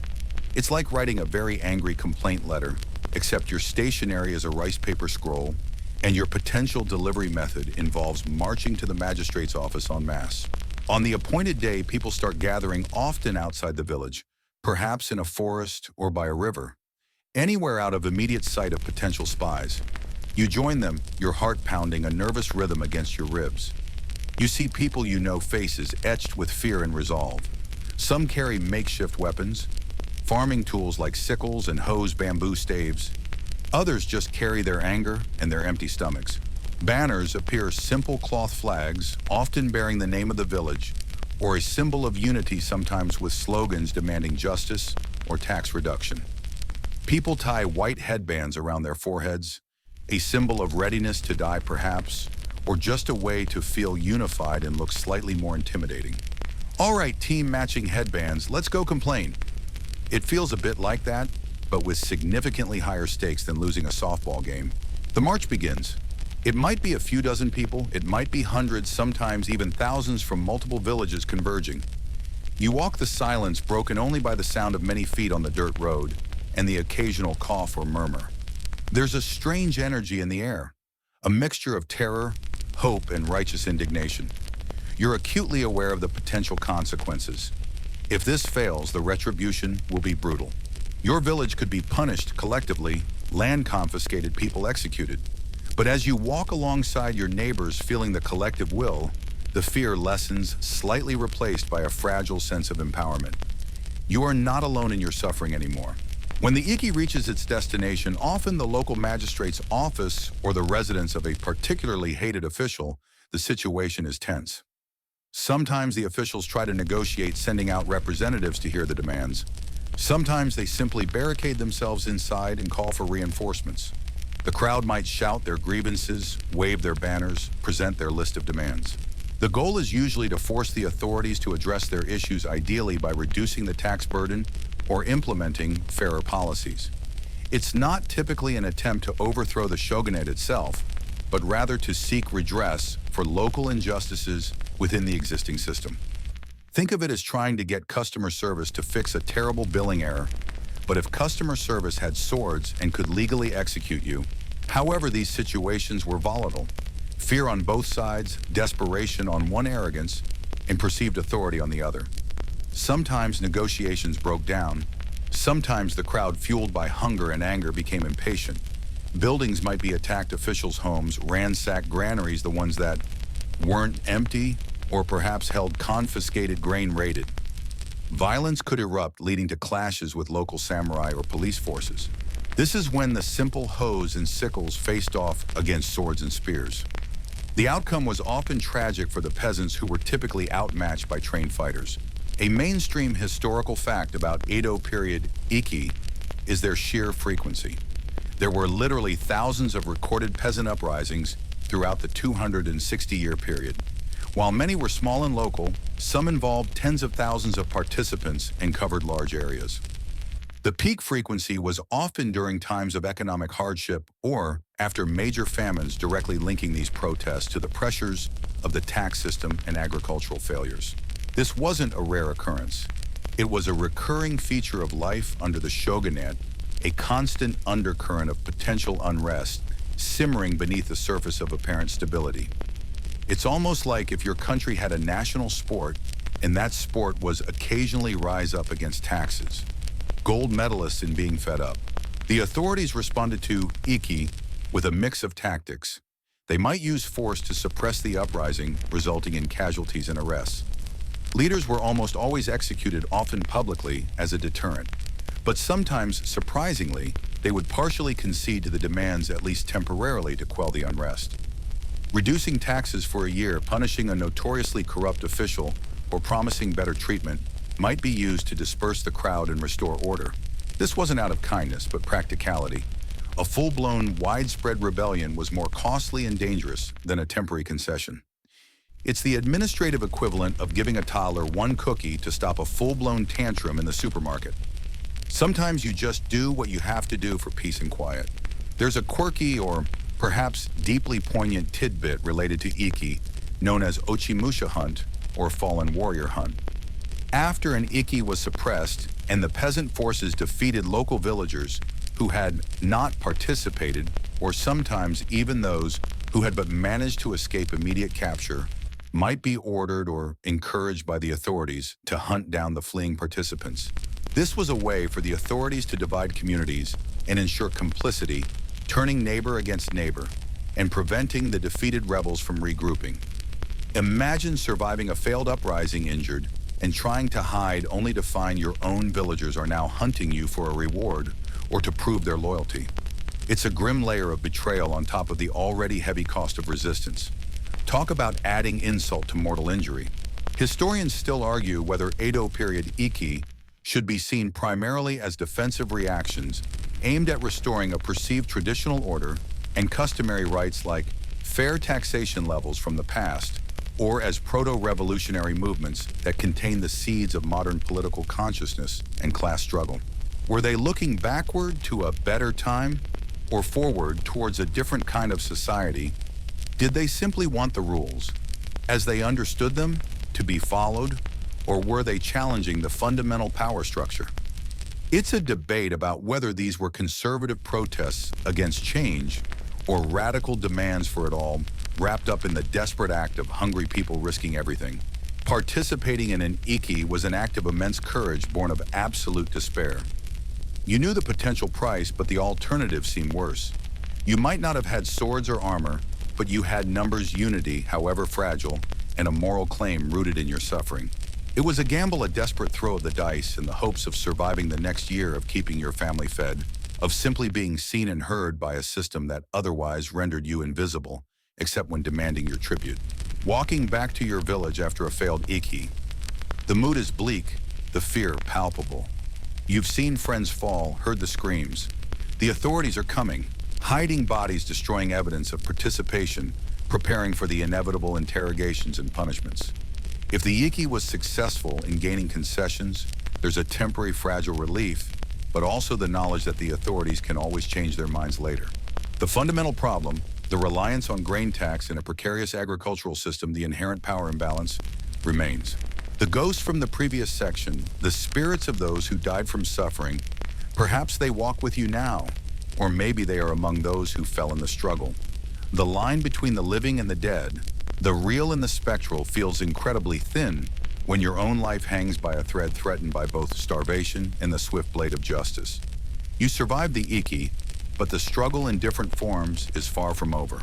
And you know deep down that this probably won't be the last time desperation drives people to stand up. The next hungry year, the next harsh tax demand, the cycle continues. And maybe, just maybe, the next time will be different. Or maybe it will be exactly the same, just with more ghosts added to the tally. The dust settles, or more accurately, the mud dries on your face from where you pressed it into the earth, trying to hide while the authorities swept through. The fear you felt during the Iki was raw, immediate, the energy of desperate collective action. But the fear that descends now is different. It's cold, systematic, and utterly pervasive. The failure of the uprising isn't just a missed opportunity, it's an invitation for retribution. And the shogunate's response is swift and thorough, a chilling display of power designed to remind everyone precisely where they stand in the grand scheme of things. Imperial officials, often accompanied by samurai retainers and local constables, arrive like a dark cloud. Their faces are grim, their purpose clear: identify, isolate, and punish. You see them moving through the village, questioning people, their eyes sharp, missing nothing. Doors that were once open are now shut tight. Neighbors eye each other with suspicion. Who talked, who pointed fingers, who in their own fear betrayed another. The unity that briefly flared during the Iki evaporates under the intense pressure of interrogation and the threat of collective punishment. The immediate focus is on finding the leaders. These are the individuals who drafted the demands, administered the oaths, rallied the crowds. They are seen as the instigators, the ones who dare to challenge authority directly. If they escape during the suppression, a manhunt begins. If they are captured, their fate is sealed. Public execution is almost guaranteed, often carried out in a way designed to maximize its deterrent effect. Heads placed on pikes at the village entrance, bodies left exposed as a grim warning. It's meant to terrify you into never ever thinking about trying that again. See, this is what happens when you ask for a refund on your tax bill. Nasty business. But the punishment doesn't stop with the leaders. Anyone identified as a participant, even someone who just marched in the crowd, is subject to investigation. Interrogations can be brutal. The authorities want names, details, a full accounting of who was involved and how. You hear rumors filtering through the village, whispers of beatings, of people confessing under duress, of families being questioned and threatened. The air is thick with unspoken accusations and guarded glances. Trust, that fragile commodity forged in shared suffering, is now shattered. The village itself, even those who claim they did not participate, and perhaps genuinely didn't, though proving it in the face of suspicion is another matter, faces collective punishment. This is a cornerstone of the shogunate's control system, the principle of collective responsibility. If one person or family within a unit, like a village or a ugari gonengumi, commits an offense, the entire unit can be held accountable. This encourages self-policing and reporting on neighbors, further eroding community bonds while simultaneously strengthening the authorities' hand. It's a devilishly effective strategy. Oh, young Taro was out there with a hoe. Well, looks like everyone in his 5-person group is going to pay a fine, and maybe his entire village loses a portion of its land rights. That'll teach you all to mind each other's business, but not too much. Collective punishment can take many forms. Confiscation of land or property, heavy fines levied on the village, forced labor on public works projects, or even relocation of the entire community to less fertile land. The goal isn't just to punish, it's to cripple the village's ability to support itself, making them utterly dependent on the authorities and too preoccupied with survival to consider further rebellion.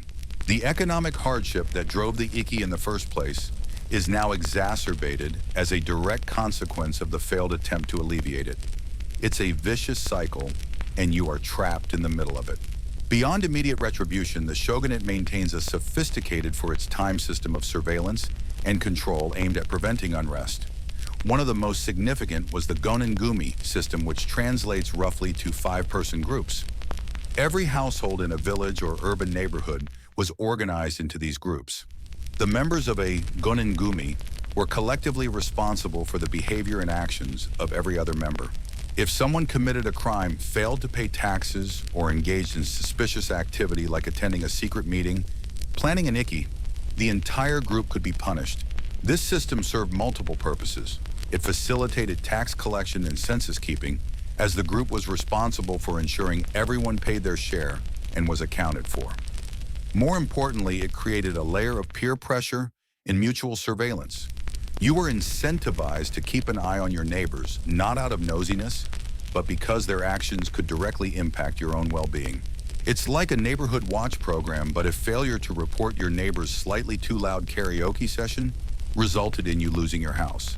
Suddenly, everyone's a snitch, or at least extremely cautious about who they associate with and what they say. The authorities also imposed strict controls on movement. Peasants were generally tied to their land and villages. Travel, especially long distances, required official permission. Large gatherings were viewed with suspicion. Festivals, pilgrimages, and markets were tolerated for social and economic reasons. But officials kept a watchful eye for signs of political organizing. The fear was that large groups of people mingling from different areas could spread ideas of discontent and facilitate coordination between villages for future Iki. It was a deliberate effort to keep you isolated, focused on your local plot of land, and disconnected from broader currents of unrest. Think of it as an early version of location tracking and content moderation. But instead of algorithms, they used watchful samurai and nosy neighbors. To further maintain control, the shogunate disseminated laws and regulations known as ofuragaki, or kijo. These were official decrees covering everything from tax rates and agricultural practices to social behavior dress codes and restrictions on luxurious consumption for certain classes at least. These laws were publicly posted, often on notice boards in villages, ensuring that you theoretically knew the rules even if literacy rates weren't universal. Breaking these laws, however minor, could result in punishment, reinforcing the constant presence and authority of the state in every aspect of your life. It felt like there was a rule for everything down to how many strands of straw you could use to tie your sandals. Okay, maybe not was that specific, but sometimes it felt like it. A mainstream historical fact is the widespread use of the gonen-gumi system across Edo period Japan. While its effectiveness and implementation varied, it was a foundational element of the shogunate's administrative control at the local level for over 250 years. It wasn't just a theoretical policy, it was a daily reality that shaped social interactions and enforced conformity. In addition to these overt systems of control, the authorities also relied on a network of informants and spies. Local officials, often drawn from the samurai class, but sometimes including wealthy village headmen who had sided with the authorities during an iki, would gather intelligence on potential troublemakers, unusual activities, or expressions of discontent. Information flowed up the hierarchy, allowing the shogunate to be aware of simmering tensions before they boiled over. This created an atmosphere of paranoia where you could never be sure who might be listening or reporting back to the magistrate's office. The ghost in the field seemed less frightening than the very real possibility that your neighbor in the next hut might be keeping tabs on you. A quirky or fringe tidbit related to post-iki control methods is the specific ways authorities sometimes tried to extract confessions or information during interrogations, while technically adhering to certain legal procedures, at least on paper. While outright torture existed, there were also practices that seemed bizarre to modern sensibilities. For instance, some methods involve sleep deprivation, combined with constant questioning or forcing the accused to sit in uncomfortable positions for extended periods, like kneeling on sharp objects hidden beneath a mat, all while being interrogated about their involvement and the involvement of others.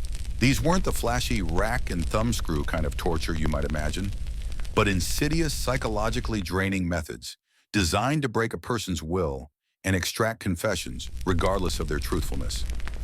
Imagine trying to maintain your story while being asked the same question for 72 hours straight, desperately wanting to sleep and feeling a pebble digging into your knee. You might just tell them whatever they want to hear. Historians still argue whether the shogunate's combination of harsh punishment and pervasive control systems effectively suppressed dissent or merely managed it, pushing discontent underground where it festered only to explode periodically in the form of iki.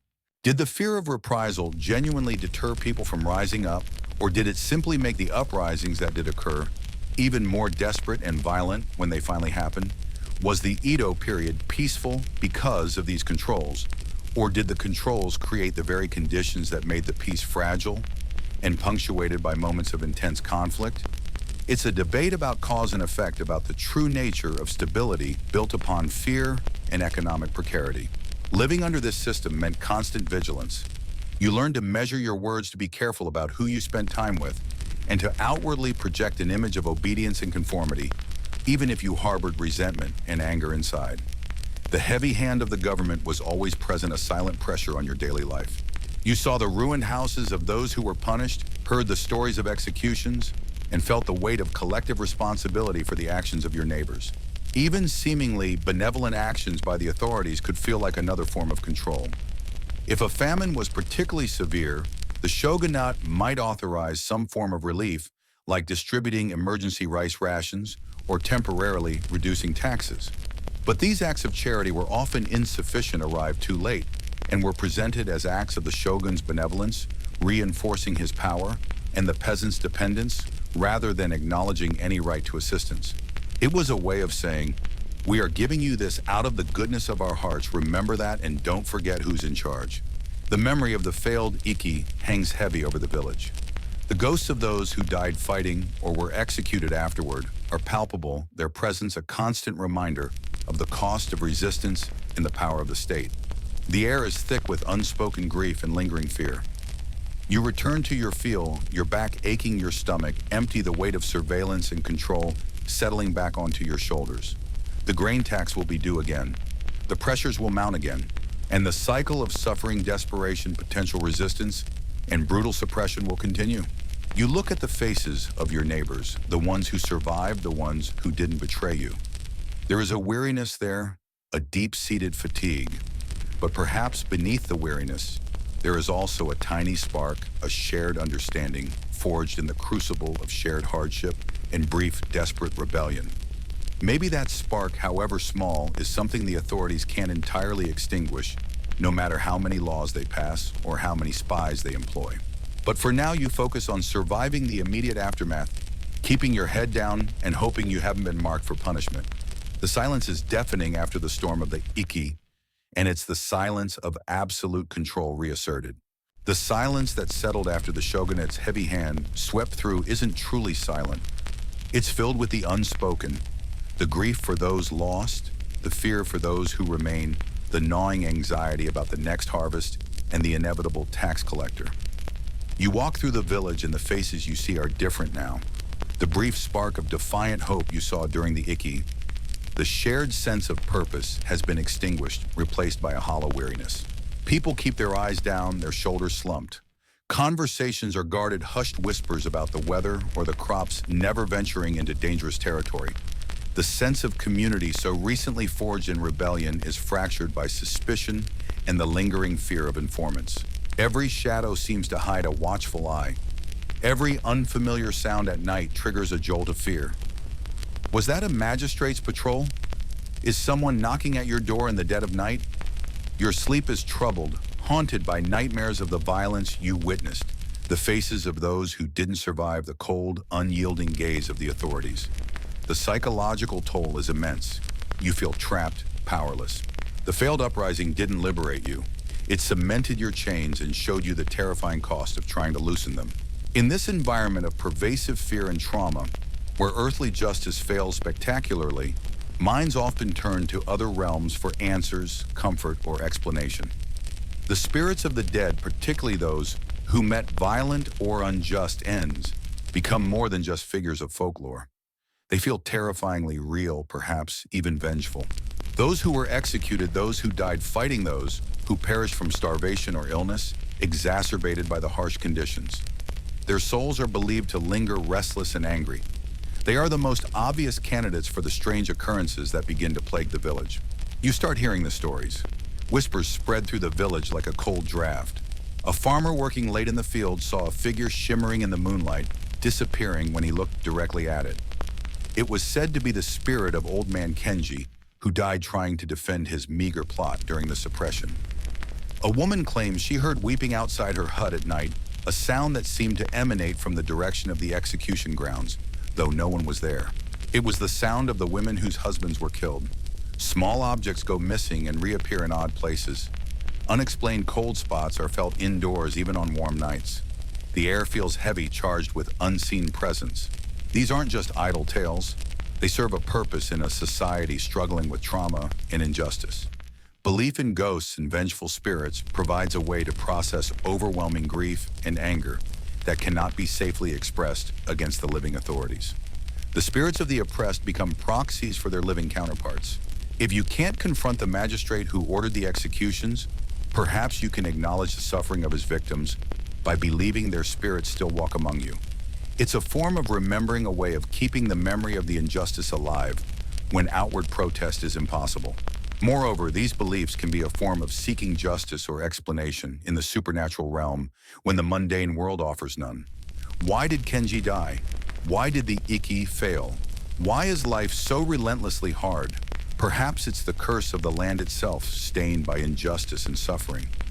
Perhaps the spirits are angry not just at the authorities, but at the living who survived, who must now carry the burden. This spiritual framework provides a narrative, however dark, that makes the unbearable slightly more comprehensible, slightly less random. The land itself becomes imbued with this spiritual unease. The fields that were the source of the grain tax, the very reason for the suffering and rebellion, are now seen as potentially haunted.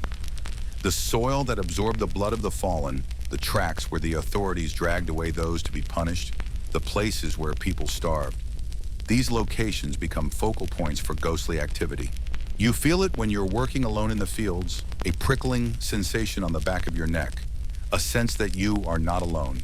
The rustling of the stalks isn't just the wind. Could it be the footsteps of the restless dead? A mainstream historical fact is that belief in ghost spirits, yurei, and various supernatural phenomena was deeply ingrained in Edo period Japanese society across all classes. Folktales, ghost stories, kaidan, and superstitions were widespread, often influenced by Buddhism, Shinto, and indigenous beliefs. The idea of vengeful spirits, onryo, who died unjustly and returned to torment the living, was a particularly potent motif appearing in literature, theater, and everyday fears. It wasn't just a peasant phenomenon. Samurai and townspeople also shared many of these beliefs. The authorities, despite their focus on earthly control, sometimes even acknowledged or interacted with these beliefs in indirect ways. While they would brutally suppress physical uprisings, dealing with the spiritual fallout was a different matter. Temples might be commissioned to perform rituals to appease restless spirits, or local officials might turn a blind eye to certain folk practices aimed at warding off ghosts, so long as they didn't seem politically subversive.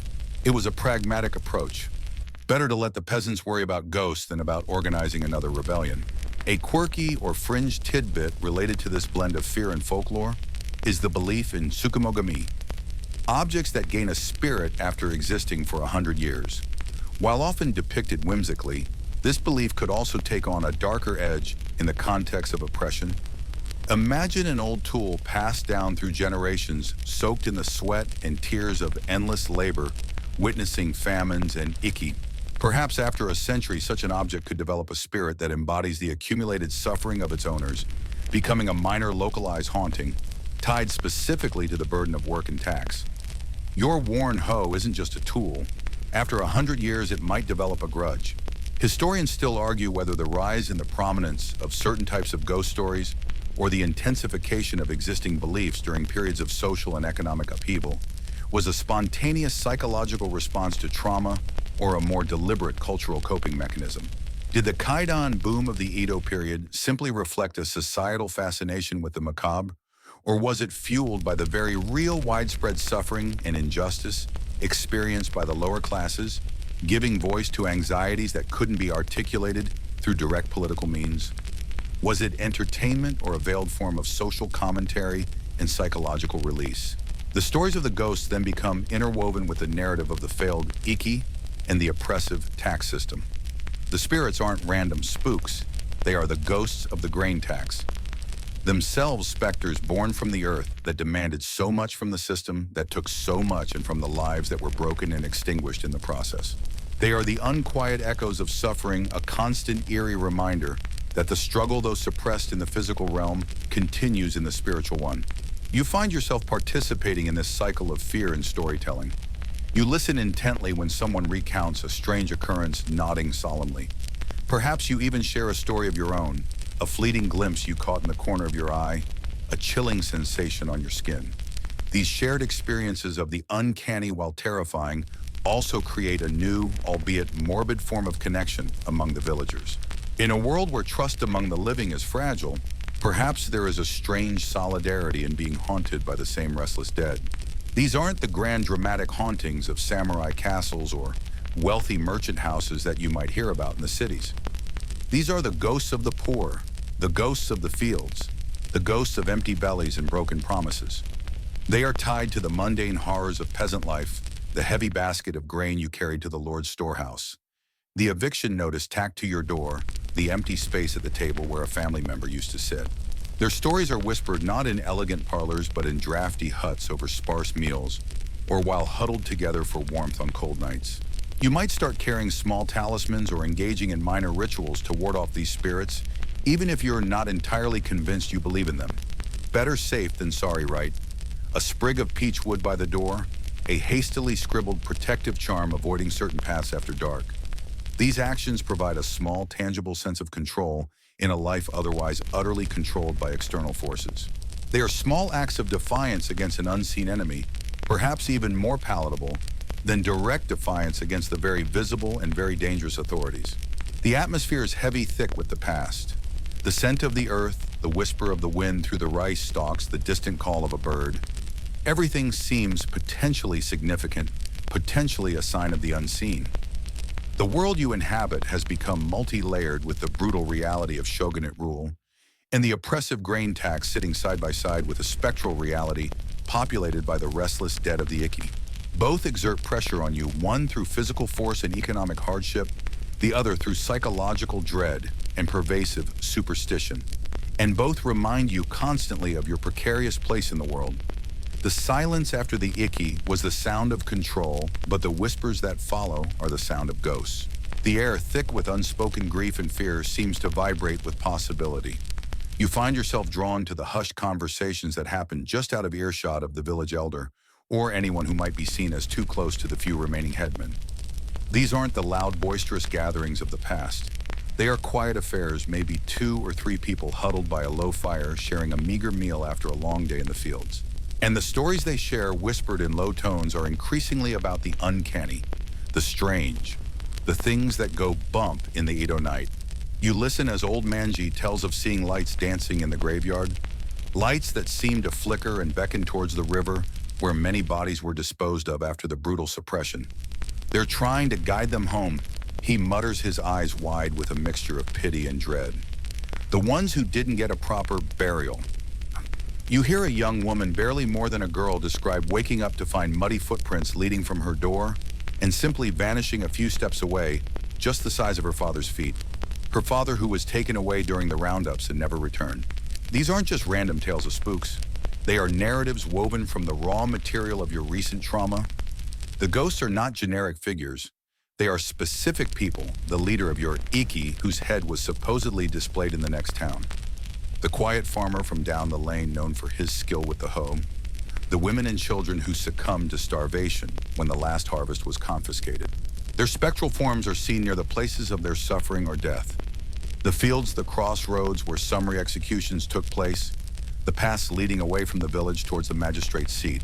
Sharing these stories becomes a way to process the unbearable. You can't openly mourn the rebels.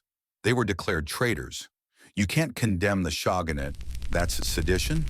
But you can talk about the sorrowful spirit of Kenji seen kneeling by the boundary stone where he was caught. You can express your rage through the tale of the vengeful ghost who causes tools to break when they're used on land seized by the Lord. It's safer to attribute misfortune to an angry spirit than to a corrupt official. It's a cultural pressure valve releasing some of the pent-up emotion that would otherwise consume you. Consider it historical group therapy, but with more chills and potential demonic possession. Instead of lying on a couch and complaining about your lord, you're huddled in a dark hut, eyes wide, muttering about disembodied whales and icy gusts of wind indoors. And hey, it's probably cheaper than a therapist, assuming you could even find one who wasn't terrified of you mentioning anything politically sensitive. These shared ghost stories also serve as a form of collective memory and passive resistance. Every time a story is told about a ghost related to the Iki or the grain tax, the injustice is remembered. The official narrative, which paints the rebels as criminals and the suppression as righteous, is subtly challenged. The spirits become witnesses to the truth, and their haunting is a form of perpetual protest. They are the walking, or perhaps gliding, reminder that this land remembers what happened, even if the living are forced to bite their tongues. The narratives also reinforce community bonds that were strained by the suppression. Huddling together, sharing terrifying tales, and feeling that collective shiver strengthens the sense of us against the forces that cause this suffering, both the seen and the unseen. You might be afraid of the ghost of the fallen Iki leader, but you're also perhaps a little proud that his spirit is still causing trouble for the authorities, or at least that's what the story implies. There's a specific type of ghostly manifestation that seems to proliferate, hauntings tied directly to the physical objects and spaces of the oppressed life. The haunted rice paddy, the sickle that swings itself in the dead of night, the empty grain basket that rattles with phantom weight. These are not the elegant, tragic ghosts of literature. These are the workaday spooks born of the sheer grinding labor and the things taken from you. It gives a whole new meaning to your tools having spirits right. Just imagine your shovel developing a grudge because you made it dig too many tack stitches. A mainstream historical fact about Edo period ghost stories, kaidan, is that they were incredibly popular across society and served multiple functions beyond simple entertainment. While collections of kaidan were widely read, and theatrical adaptations, especially in kabuki, were hugely popular, these stories also reflected deep-seated anxieties about justice retribution, social change, and the relationship between the living and the dead. Many famous kaidan feature onryo, vengeful spirits, of people wronged by those in power, samurai merchants, or even peasants, seeking retribution from beyond the grave. This suggests a cultural outlet for frustrations about perceived injustices in the earthly realm. A quirky or fringe tidbit you might hear whispered is about the belief in Ubum, the ghost of a pregnant woman or one who died in childbirth, often appearing carrying a baby or trying to buy sweets for one. While not directly tied to the grain tax in the context of starvation and hardship, the fear of women dying during or after difficult pregnancies due to malnutrition would make this a particularly poignant and terrifying ghost to encounter, adding another layer of dread specific to the harsh conditions you endure. These spirits represent a different kind of loss, a personal tragedy amplified by the societal breakdown. Historians still argue whether the widespread popularity and thematic content of Edo-Kaiden, particularly those featuring vengeful spirits of the downtrodden, constituted a genuine form of social commentary or veiled protest against the ruling class and societal inequalities. Was it a safe way to express anger at corrupt officials or unfair systems by displacing that anger onto supernatural entities? Or was it primarily a form of escapism, a thrilling diversion from the harsh realities of life that ultimately reinforced the existing power structures by focusing on spiritual rather than material solutions? The debate centers on how much agency was embedded in these seemingly simple ghost stories. You participate in this tradition, telling your own story or adding a detail to someone else's. Perhaps you recount the chilling feeling you got when walking past the deserted hut of the family that starved. Maybe you swear you saw movement out of the corner of your eye when hauling grain. These stories, shared and embellished, build a collective folklore of suffering and spectral resistance. The line between personal memory, shared trauma, and outright ghost story becomes blurred, perhaps intentionally. The physical landscape becomes saturated with these tales. That gnarled tree isn't just a tree, it's where the Ubum is said to appear on rainy nights. That patch of unusually fertile soil, it's where the blood of 100 rebels seeped into the earth, perhaps explaining the strange bounty and the eerie whispers heard near it. Every landmark is now a potential haunted spot, a node in the network of shared fear and memory. The grain, the source of all your hardship, even takes on a spectral quality in these stories. Whispers of cursed grain that makes you sick of phantom harvests that appear then vanish, of sacks of rice that groan with the weight of the souls trapped within.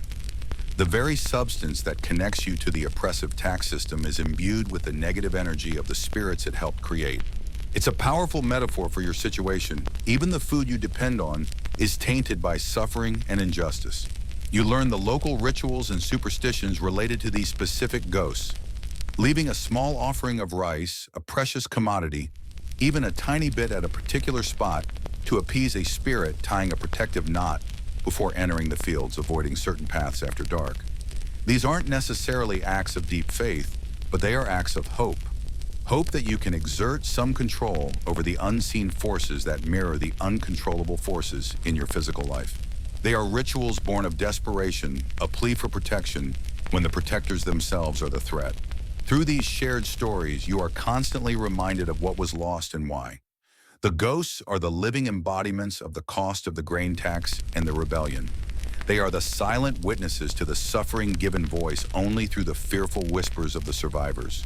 The more terrifying the stories, the more deeply etched the memory of the injustice becomes. It's a grim inheritance, this shared haunting, but it ensures that the silence imposed by the shogunate is never truly empty. It's filled with the rustling of phantom footsteps, the echo of spectral cries, and the weight of unseen eyes watching from the corners of your awareness. The knot in your stomach tightens. The assessment is complete, the number recorded pinned perhaps to a board in the village square, a stark, intimidating figure, X, cocoa of rice. That much you owe, that much you must hand over. The officials rode away, leaving behind the quiet, heavy weight of that obligation. Now comes the truly painful part, gathering the grain you've sweated over, bled over, worried sick over, and preparing to give it away. It's the physical manifestation of the tax, the moment the abstract calculation becomes a very real pile of rice that will leave your storehouse and never return. The first step is consolidating the grain within your own village. Each household knows its portion of the collective tax burden based on their landholding and the overall village assessment. You, like your neighbors, measure out the required amount from your personal stores. You might use standardized wooden measures, masu, carefully leveling the top with a straight edge. Every scoop feels like a sacrifice. This isn't surplus. This is the rice you were hoping would feed your family through the lean months. As you measure, you mentally calculate what's left, stretching it thinner and thinner in your mind. Will it be enough? Probably not. You feel a little bit like a squirrel hoarding nuts, only to have a giant bird show up and demand half your stash. Once measured, the rice needs to be bagged. Large straw bags called tawara are used for this purpose. You meticulously fill the bags, packing the grain tightly and tie the top securely. These bags are heavy, cumbersome, and surprisingly fragile if mishandled. Lifting one strains your back, a physical reminder of the burden they represent. You carry your bags to the designated collection point within the village, perhaps the village headman's house or a small communal storehouse. Here the bags from all the households are gathered, forming a growing mountain of tawara. The sight of this pile, representing the combined effort and sacrifice of your entire community, is both impressive and heartbreaking. It's a testament to your village's productivity, but also to the immense extraction it endures. The rice sits there for a time, a temporary holding point. The village headman or his assistants might check the quality, ensuring it meets the Lord's standards. Dry, clean, free of pests or excessive broken grains. You pray yours passes muster. Rejected rice means you have to somehow find more or face punishment. This communal gathering is often accompanied by a somber atmosphere. There's little conversation, just the grunts of effort as bags are stacked and the rustle of straw. The air smells of dry rice and anticipation. It's like waiting for the final boss level in a video game, knowing it's going to be tough and you might not make it. Then comes the next stage: transportation. The tax rice doesn't just sit in your village storehouse. It has to be moved to larger collection points, often located in the domain's castle town or major ports. This transportation was a significant logistical challenge and a major point of vulnerability. Who was responsible for this depended on the domain and the specific arrangements, but often the responsibility fell directly or indirectly back on the farmers or the village itself. You might be tasked with carrying the bags yourself, using a pole across your shoulder to balance 2 heavy tawara, or loading them onto ox carts if your village was fortunate enough to have them and the terrain allowed. Sometimes, if the distance was great or waterways were available, boats were used. Imagine loading these heavy bags onto a boat on a nearby river. Each bag is a back-breaking lift. The boats, often simple flat-bottom vessels, are piled high, with the grain sitting low in the water. The river journey might seem easier than carrying it all on your back, but it comes with its own set of anxieties. Rivers could be unpredictable, sudden storms, rapid shallows that cause the boat to run aground. A capsize meant losing a significant portion of your village's tax payment, a disaster that could have severe repercussions. You watch the boat pull away, laden with the literal fruits of your year's labor, and say a silent prayer for its safe arrival. Transportation by land was no less perilous. Roads in Edo, Japan, while more developed than in previous eras, could still be rough, narrow, and muddy, especially after rain. Carts could break down, oxen could become lame. And then there were the risks from outside.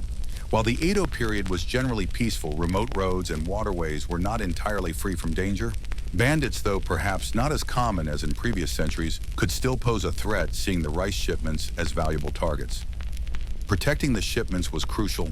Sometimes village representatives or even low-ranking samurai were sent to guard the precious cargo. It's like being the designated driver for a huge, fragile cake. Everyone's counting on you not to mess it up, and there are potential pitfalls everywhere. Loss of the shipment for any reason, weather accident, theft, was usually the responsibility of the village or the individuals transporting it. You didn't just shrug and say, "Oops, guess the river ate our tax." You were still liable for the full amount. This meant villages often had to maintain reserves or go into debt to cover losses, adding another layer of financial strain on an already precarious existence. This vulnerability highlights a key aspect of the tax system. The risk was disproportionately borne by the producers. A mainstream historical fact here is that the stability of the Edo shogunate and the daimyo domains relied heavily on the efficiency of this agricultural tax collection system.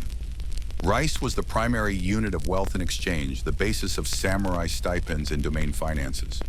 Ensuring the smooth and reliable flow of nengu rice from the villages to the castle towns was fundamental to the entire political and economic structure of the period. The complex network of roads, rivers, and collection points, while serving other purposes, was critically important for the system. There were various official collection points, often warehouses located near ports or major roads. When your shipment finally arrived, it would be met by domain officials. They would unload the bags, count them, and likely inspect the contents again for quality and weight. This was another tense moment. Would they accept the shipment, or would they find fault claiming the quality was poor, or the weight was short demanding more? The officials at these collection points held considerable power over the fate of the village. Their approval was the final terrifying stamp on your year's efforts. The process of weighing the bags was rigorous. Standardized scales were used, but there were always possibilities for discrepancies, intentional or unintentional. An official might be overly strict on quality or slightly off on the weight, perhaps motivated by personal gain or pressure from above. There are stories difficult to verify fully of minor officials at collection points demanding small fees or gifts to ensure a smooth acceptance of the shipment. It's like paying extra fees to check your luggage at the airport. Only if they reject your bags, your whole family starves. Historians still argue whether the level of corruption and unofficial extraction within the tax collection system was systemic or merely isolated incidents. Were these demands for bribes or the occasional unfair rejection of grain simply the acts of greedy individuals, or were they an accepted, albeit unofficial part of the system that added to the farmer's burden? You standing there hoping your rice passes inspection don't really care about the theoretical debate. You just hope the official is having a good day and isn't too meticulous. A quirky tidbit related to the transportation involves the use of specific types of boats or carts designed for carrying the tawara effectively. Some areas developed unique local transportation methods adapted to their specific geography, whether it was navigating narrow mountain paths or wide, slow-moving rivers. The knowledge and skill involved in transporting these heavy, valuable shipments safely across varying terrain and waterways were passed down through generations of villagers, becoming a crucial, if often unacknowledged, expertise within the tax system. It was its own kind of specialized logistics degree earned the hard way. The safe delivery and acceptance of the tax rice brought a wave of temporary relief. The immediate pressure was off, at least until the next year's cycle began. But the relief was always tempered by the knowledge of how much had been given up. The rice wasn't just numbers on a ledger, it was food, it was security, it was the difference between scraping by and not making it through the winter. Seeing it hauled away, knowing it would fill the coffers and storehouses of the Lord while your own were depleted, was a stark illustration of your place in the world. The collected rice once, at the domain's central warehouses, would then be used for various purposes, paying samurai stipends, often given in rice feeding the Castletown population, selling to merchants, sometimes converting the rice into cash for other expenses or storing as reserves. The journey of your rice didn't end when it left your village. It became part of a larger system that fueled the domain and supported the ruling class. You grew it, you harvested it, you measured it, you bagged it, you transported it, and they consumed it or converted it into power and wealth. It was a cycle that defined your existence year after grueling year, leaving just enough, sometimes barely enough, for you to survive and start the process all over again. And sometimes, just sometimes, the ghosts remembered. The collection carts groan their way down the dusty path, the boats drift out of sight down the river, laden with the physical representation of your year's backbreaking labor. The weight isn't just gone from your shoulders, it's gone from your storehouse. You stand there watching them go, the silence that descends feeling unnaturally loud. The communal pile is gone dispersed. Now the quiet personal reckoning begins. You walk back to your small house, the dirt floor cool beneath your feet, and look inside your grain store. It's thin. Thinner than you hoped. Thinner than you feared. That required amount meticulously measured, bagged, and shipped wasn't just tax. It was future meals, it was seed for next spring. It was a buffer against unexpected hardship. With it gone, that buffer evaporates like mist in the morning sun. You feel exposed, vulnerable. The rice that remains has to be stretched portions, shrinking every grain, suddenly feeling precious beyond measure. You start thinking differently about meals, about snacks, about anything that requires consuming the staple that keeps you alive. It's a mental arithmetic that becomes constant. How many bowls can this yield? How many days can this last? Will it see us through till the next harvest? Even if everything goes perfectly, spoiler alert, everything rarely goes perfectly. This is where the financial pressure truly starts to bite. You've met the domain's demands, but at a significant cost to your own family's future. You need food to eat now through the lean winter months, and you desperately need seed rice, good viable seed, to plant when spring arrives. But you might not have enough of either. This immediate deficit, this gap between what you have and what you need to survive and restart the cycle, forces you into the precarious world of debt. Borrowing was a common, often unavoidable part of rural life in Edo, Japan for many farmers. You might borrow from wealthier neighbors, those who perhaps had better land, were more fortunate with their harvests, or were simply more frugal or ruthless in their own lives. You might borrow from local merchants who also acted as moneylenders. Sometimes in times of severe famine or widespread disaster, the domain itself might offer loans, though these often came with their own set of strings attached in bureaucratic hurdles. The terms of these loans were rarely in your favor. Interest rates were frequently exorbitant, especially when borrowing rice or seed. Borrow a certain amount of grain, and you might be expected to pay back 1.5 or even 2 times that amount after the next harvest. This wasn't simple interest. This was a form of compound burden that could crush you. If you borrowed cash, the interest rates could also be punishingly high by modern standards. It's like taking out a payday loan, where the interest rate is roughly equivalent to the speed of light, except instead of delaying your crippling financial ruin for 2 weeks, it just accelerates it towards you. The debt you take on isn't just a line item on a mental ledger. It's a physical weight that replaces the grain you gave away. Every day you eat the borrowed rice, every kernel of seed you plant, represents a promise you've made to pay back even more later. If the next harvest is poor, due to weather pests, illness, or any other misfortune, you might not have enough grain to feed your family and pay back the debt with interest. In that case, the debt doesn't disappear. It rolls over, often with added penalties or increased interest growing larger, more insurmountable. This is how debt became a perpetual cycle for many farmer families. You borrowed 1 year to survive and plant used the next harvest to pay back the loan, leaving you with little, and had to borrow again just to make it through the following year. It was a treadmill designed for exhaustion. Generations could be born live and die under the shadow of debts incurred by their parents or grandparents. The hope of ever getting truly ahead, of building up reserves, felt increasingly remote, a cruel mirage shimmering on the horizon. The pressure of this debt was immense. It wasn't just financial, it was psychological and social. Failure to pay could lead to losing your land, your home, your social standing. You might be forced to sell off implements, livestock, or even family heirlooms to meet obligations. You might become a tenant farmer on land you once owned, working for someone else, paying them a portion of your harvest on top of any remaining debts. The thought of this humiliation, this loss of independence, was a constant source of anxiety. It's the Edo-Era equivalent of that feeling you get when your credit card statement arrives, except instead of losing your Netflix subscription, you risk losing the roof over your head.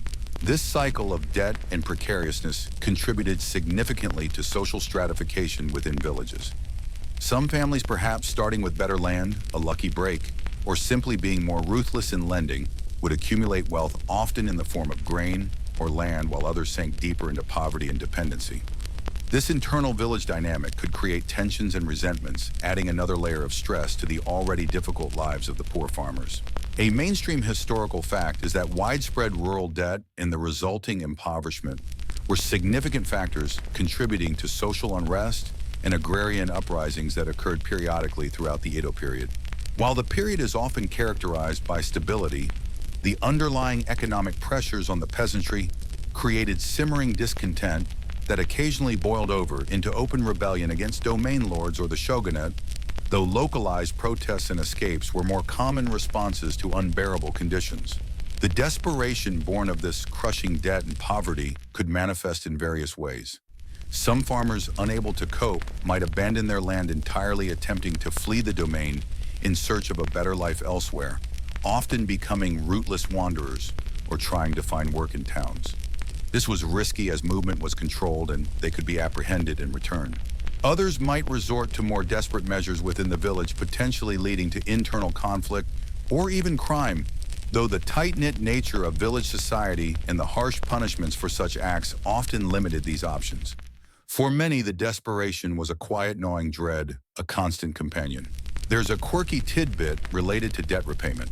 Some domains or moneylenders developed elaborate systems or even specific rituals around debt collection and repayment.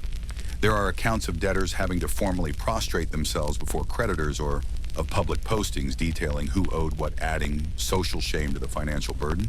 In some areas, certain festivals or village events became unofficial deadlines for settling accounts, with the weight of community expectation adding pressure. It's like everyone knowing exactly how much you owe on your student loans and bringing it up at Thanksgiving dinner. Awkward doesn't begin to cover it. Historians still argue whether the levels of farmer debt in Edo, Japan were a natural consequence of the agricultural economy and fluctuating harvests, or if they were primarily a result of the exploitative tax system and the power dynamics between lords, merchants, and peasants. Was debt an unfortunate side effect or an intrinsic feature of the system designed to keep the peasantry subservient and tied to the land, unable to accumulate enough wealth to challenge the status quo? You facing another year where you have to borrow just to eat don't need a historian to tell you it feels pretty deliberate. This constant struggle against debt, this feeling of being perpetually underwater, of never quite being able to catch up, fostered a deep sense of anxiety and sometimes hopelessness. The land that was supposed to be your source of life felt like a trap, yielding just enough to keep you alive, but not enough to set you free. The rice you grew, the very symbol of sustenance and wealth, became the instrument of your financial bondage. It is in this atmosphere of crushing debt, depleted resources, and profound despair that the stories of strange occurrences of unsettling phenomena might begin to take root. When your life is defined by loss, the loss of grain, the loss of financial security, the loss of hope, perhaps it's not surprising that the line between the living and the departed begins to blur. When people are pushed to their absolute limits, burdened by invisible weights of obligation and poverty, the world can start to feel unstable, unpredictable, haunted. The spirits, if they exist, might find fertile ground among those whose lives have been broken by the relentless demands of the grain tax. Perhaps the whispers you hear on the wind aren't just the rustling of dry stalks, but the echoes of those who couldn't carry the burden any longer, their desperation lingering long after they were gone. The weight of debt wasn't just on your ledger. It was a weight on your very soul, potentially leaving a mark that even death couldn't fully erase. You stand there, the echoes of the grain carts long faded, the silence of your depleted storehouse pressing in. The future viewed through the lens of empty bowls and mounting debt looks bleak, a vast gray expanse stretching before you. The weight of the tax, the relentless cycle of borrowing, the gnawing anxiety. It all settles deep in your bones, a cold, persistent ache. When your life is stripped down to the bare essentials, and even those feel precarious, your perspective shifts. The world around you, once perhaps just dirt plants and sky, can begin to feel charged with something else, something unseen, something potentially malevolent or sorrowful. This is the fertile ground where the seeds of ghost stories and strange hauntings take root. When you are constantly struggling, exhausted, and living on the edge of despair, your mind can play tricks. The rustle of leaves in the wind might sound like whispers. Shadows might seem to coalesce into fleeting shapes. The creaks and groans of your simple house settling in the night could sound like footsteps or sighs. What in times of plenty and ease might be dismissed as imagination becomes, under the crushing pressure of the grain tax, something far more significant, something that feels real, palpable, present. The stories that circulate aren't just idle tales. They become intertwined with the realities of your life. The field where the harvest consistently fails despite your best efforts might be said to be haunted by the spirits of those who starved there in a famine years ago, their hunger preventing any new life from thriving. The river where a farmer drowned trying to transport his tax grain in a storm might become home to a mournful spirit pulling at the boats of others, a chilling reminder of the tax's potential deadly cost. The old storehouse where grain was collected might hold the lingering resentment of countless farmers, their stolen labor manifesting as cold spots or disembodied voices. These hauntings aren't random. They often feel directly connected to the injustices and tragedies inflicted by the system. They are the ghosts of the grain tax itself, or rather the ghosts created by the grain tax. They are the spirits of those driven to desperation, poverty, or even death by its demands. A farmer who committed suicide because he couldn't pay his debts might haunt the path to the moneylender's house. A family who disappeared during a famine might be seen wandering their abandoned fields at night, searching for phantom sustenance. The oppressive system wasn't just stealing grain, it was in a very real sense stealing lives and peace, leaving behind a residue of suffering that in the communal psyche manifested as the supernatural. The stories serve multiple purposes within the community. They are a way to articulate the unbearable pressure, the fear and the anger that cannot be openly expressed against the authorities. You can't directly protest the domain lord for the crippling tax, but you can tell a story about the hungry ghosts who stalk the tax collection routes, a veiled indictment of the system that creates such hunger. They are a form of collective memory, a way to pass down the trauma and hardship endured by previous generations, warning the young about the harsh realities of their existence under the tax burden. They are also perhaps a form of psychological coping mechanism. By attributing misfortune or strange occurrences to supernatural entities, you externalize the problem. It's not just you who is failing. There are unseen forces working against everyone, forces tied to the very system that oppresses you. A mainstream historical fact is that folk beliefs in spirits, ghosts, yurei, and various supernatural beings were deeply embedded in Japanese culture throughout the Edo period, coexisting with formal religious practices like Buddhism and Shinto. These beliefs provided frameworks for understanding the world, explaining misfortune, and dealing with death and the unknown.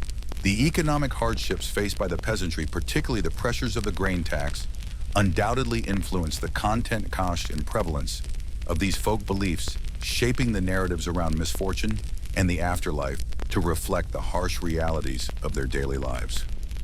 The supernatural landscape was in part a mirror reflecting the social and economic landscape. Think about it: if every year you live in fear of not having enough, of losing everything, of literal starvation, the idea of a ghost whose defining characteristic is insatiable hunger, or perpetual want, or endless toil feels terrifyingly real and relevant. The gaki, hungry ghosts of Buddhist cosmology, already a concept, might take on particularly vivid and localized forms related directly to grain fields and tax collectors. There's a quirky tidbit about certain local deities or spirits in some regions that were said to be specifically placated with offerings of grain or sake after the tax was paid, almost as if seeking supernatural protection against the very system that had just taken your sustenance. It's like bribing the cosmic taxman just in case. Or maybe it was a way of sanctifying the small amount you had left, hoping spiritual favor would make it stretch further. Either way, it highlights the desperate attempts to find control or solace in a world where your material reality felt completely dictated by external forces. Historians still argue whether the surge in popularity and complexity of ghost stories and tales of the bizarre, like those found in collections like Ugetsu Monogatari or various kaiden collections during the Edo period, was a direct response to the specific social and economic pressures of the time, or if it was a more general cultural phenomenon driven by urbanization, increased literacy, and evolving entertainment forms. Were people telling ghost stories because they were genuinely terrified by their circumstances and seeing things, or because ghost stories were just getting really popular, like how reality TV dominates today? Probably a mix, as most things are. But it's hard to ignore how perfectly the themes of loss, injustice, inescapable fate, and lingering suffering found in many Edo-Era ghost tales map onto the experiences of the tax-burdened peasantry. The ghost stories, then, are not just entertainment. They are documents of suffering etched in the language of the uncanny. They are the intangible legacy of the grain tax, proof that the burden wasn't just paid in rice, but in fear, despair, and a warping of the very fabric of reality for those who lived under its shadow. The hauntings you hear about, or perhaps even experience yourself, are the whispers of those who couldn't bear the weight any longer, their suffering imprinted onto the landscape, a spectral reminder of the price paid for stability, for peace, for the Edo period itself. As you finally lie down the dirt floor, cool beneath your mat, the sounds of the village settling for the night filtering through your thin walls, you can't help but wonder if the wind outside carries more than just the scent of the fields. Perhaps it carries the faint, sorrowful sighs of the ghosts of the grain tax, forever tied to the land and the burden they left behind. Their stories linger, a chilling echo in the long night.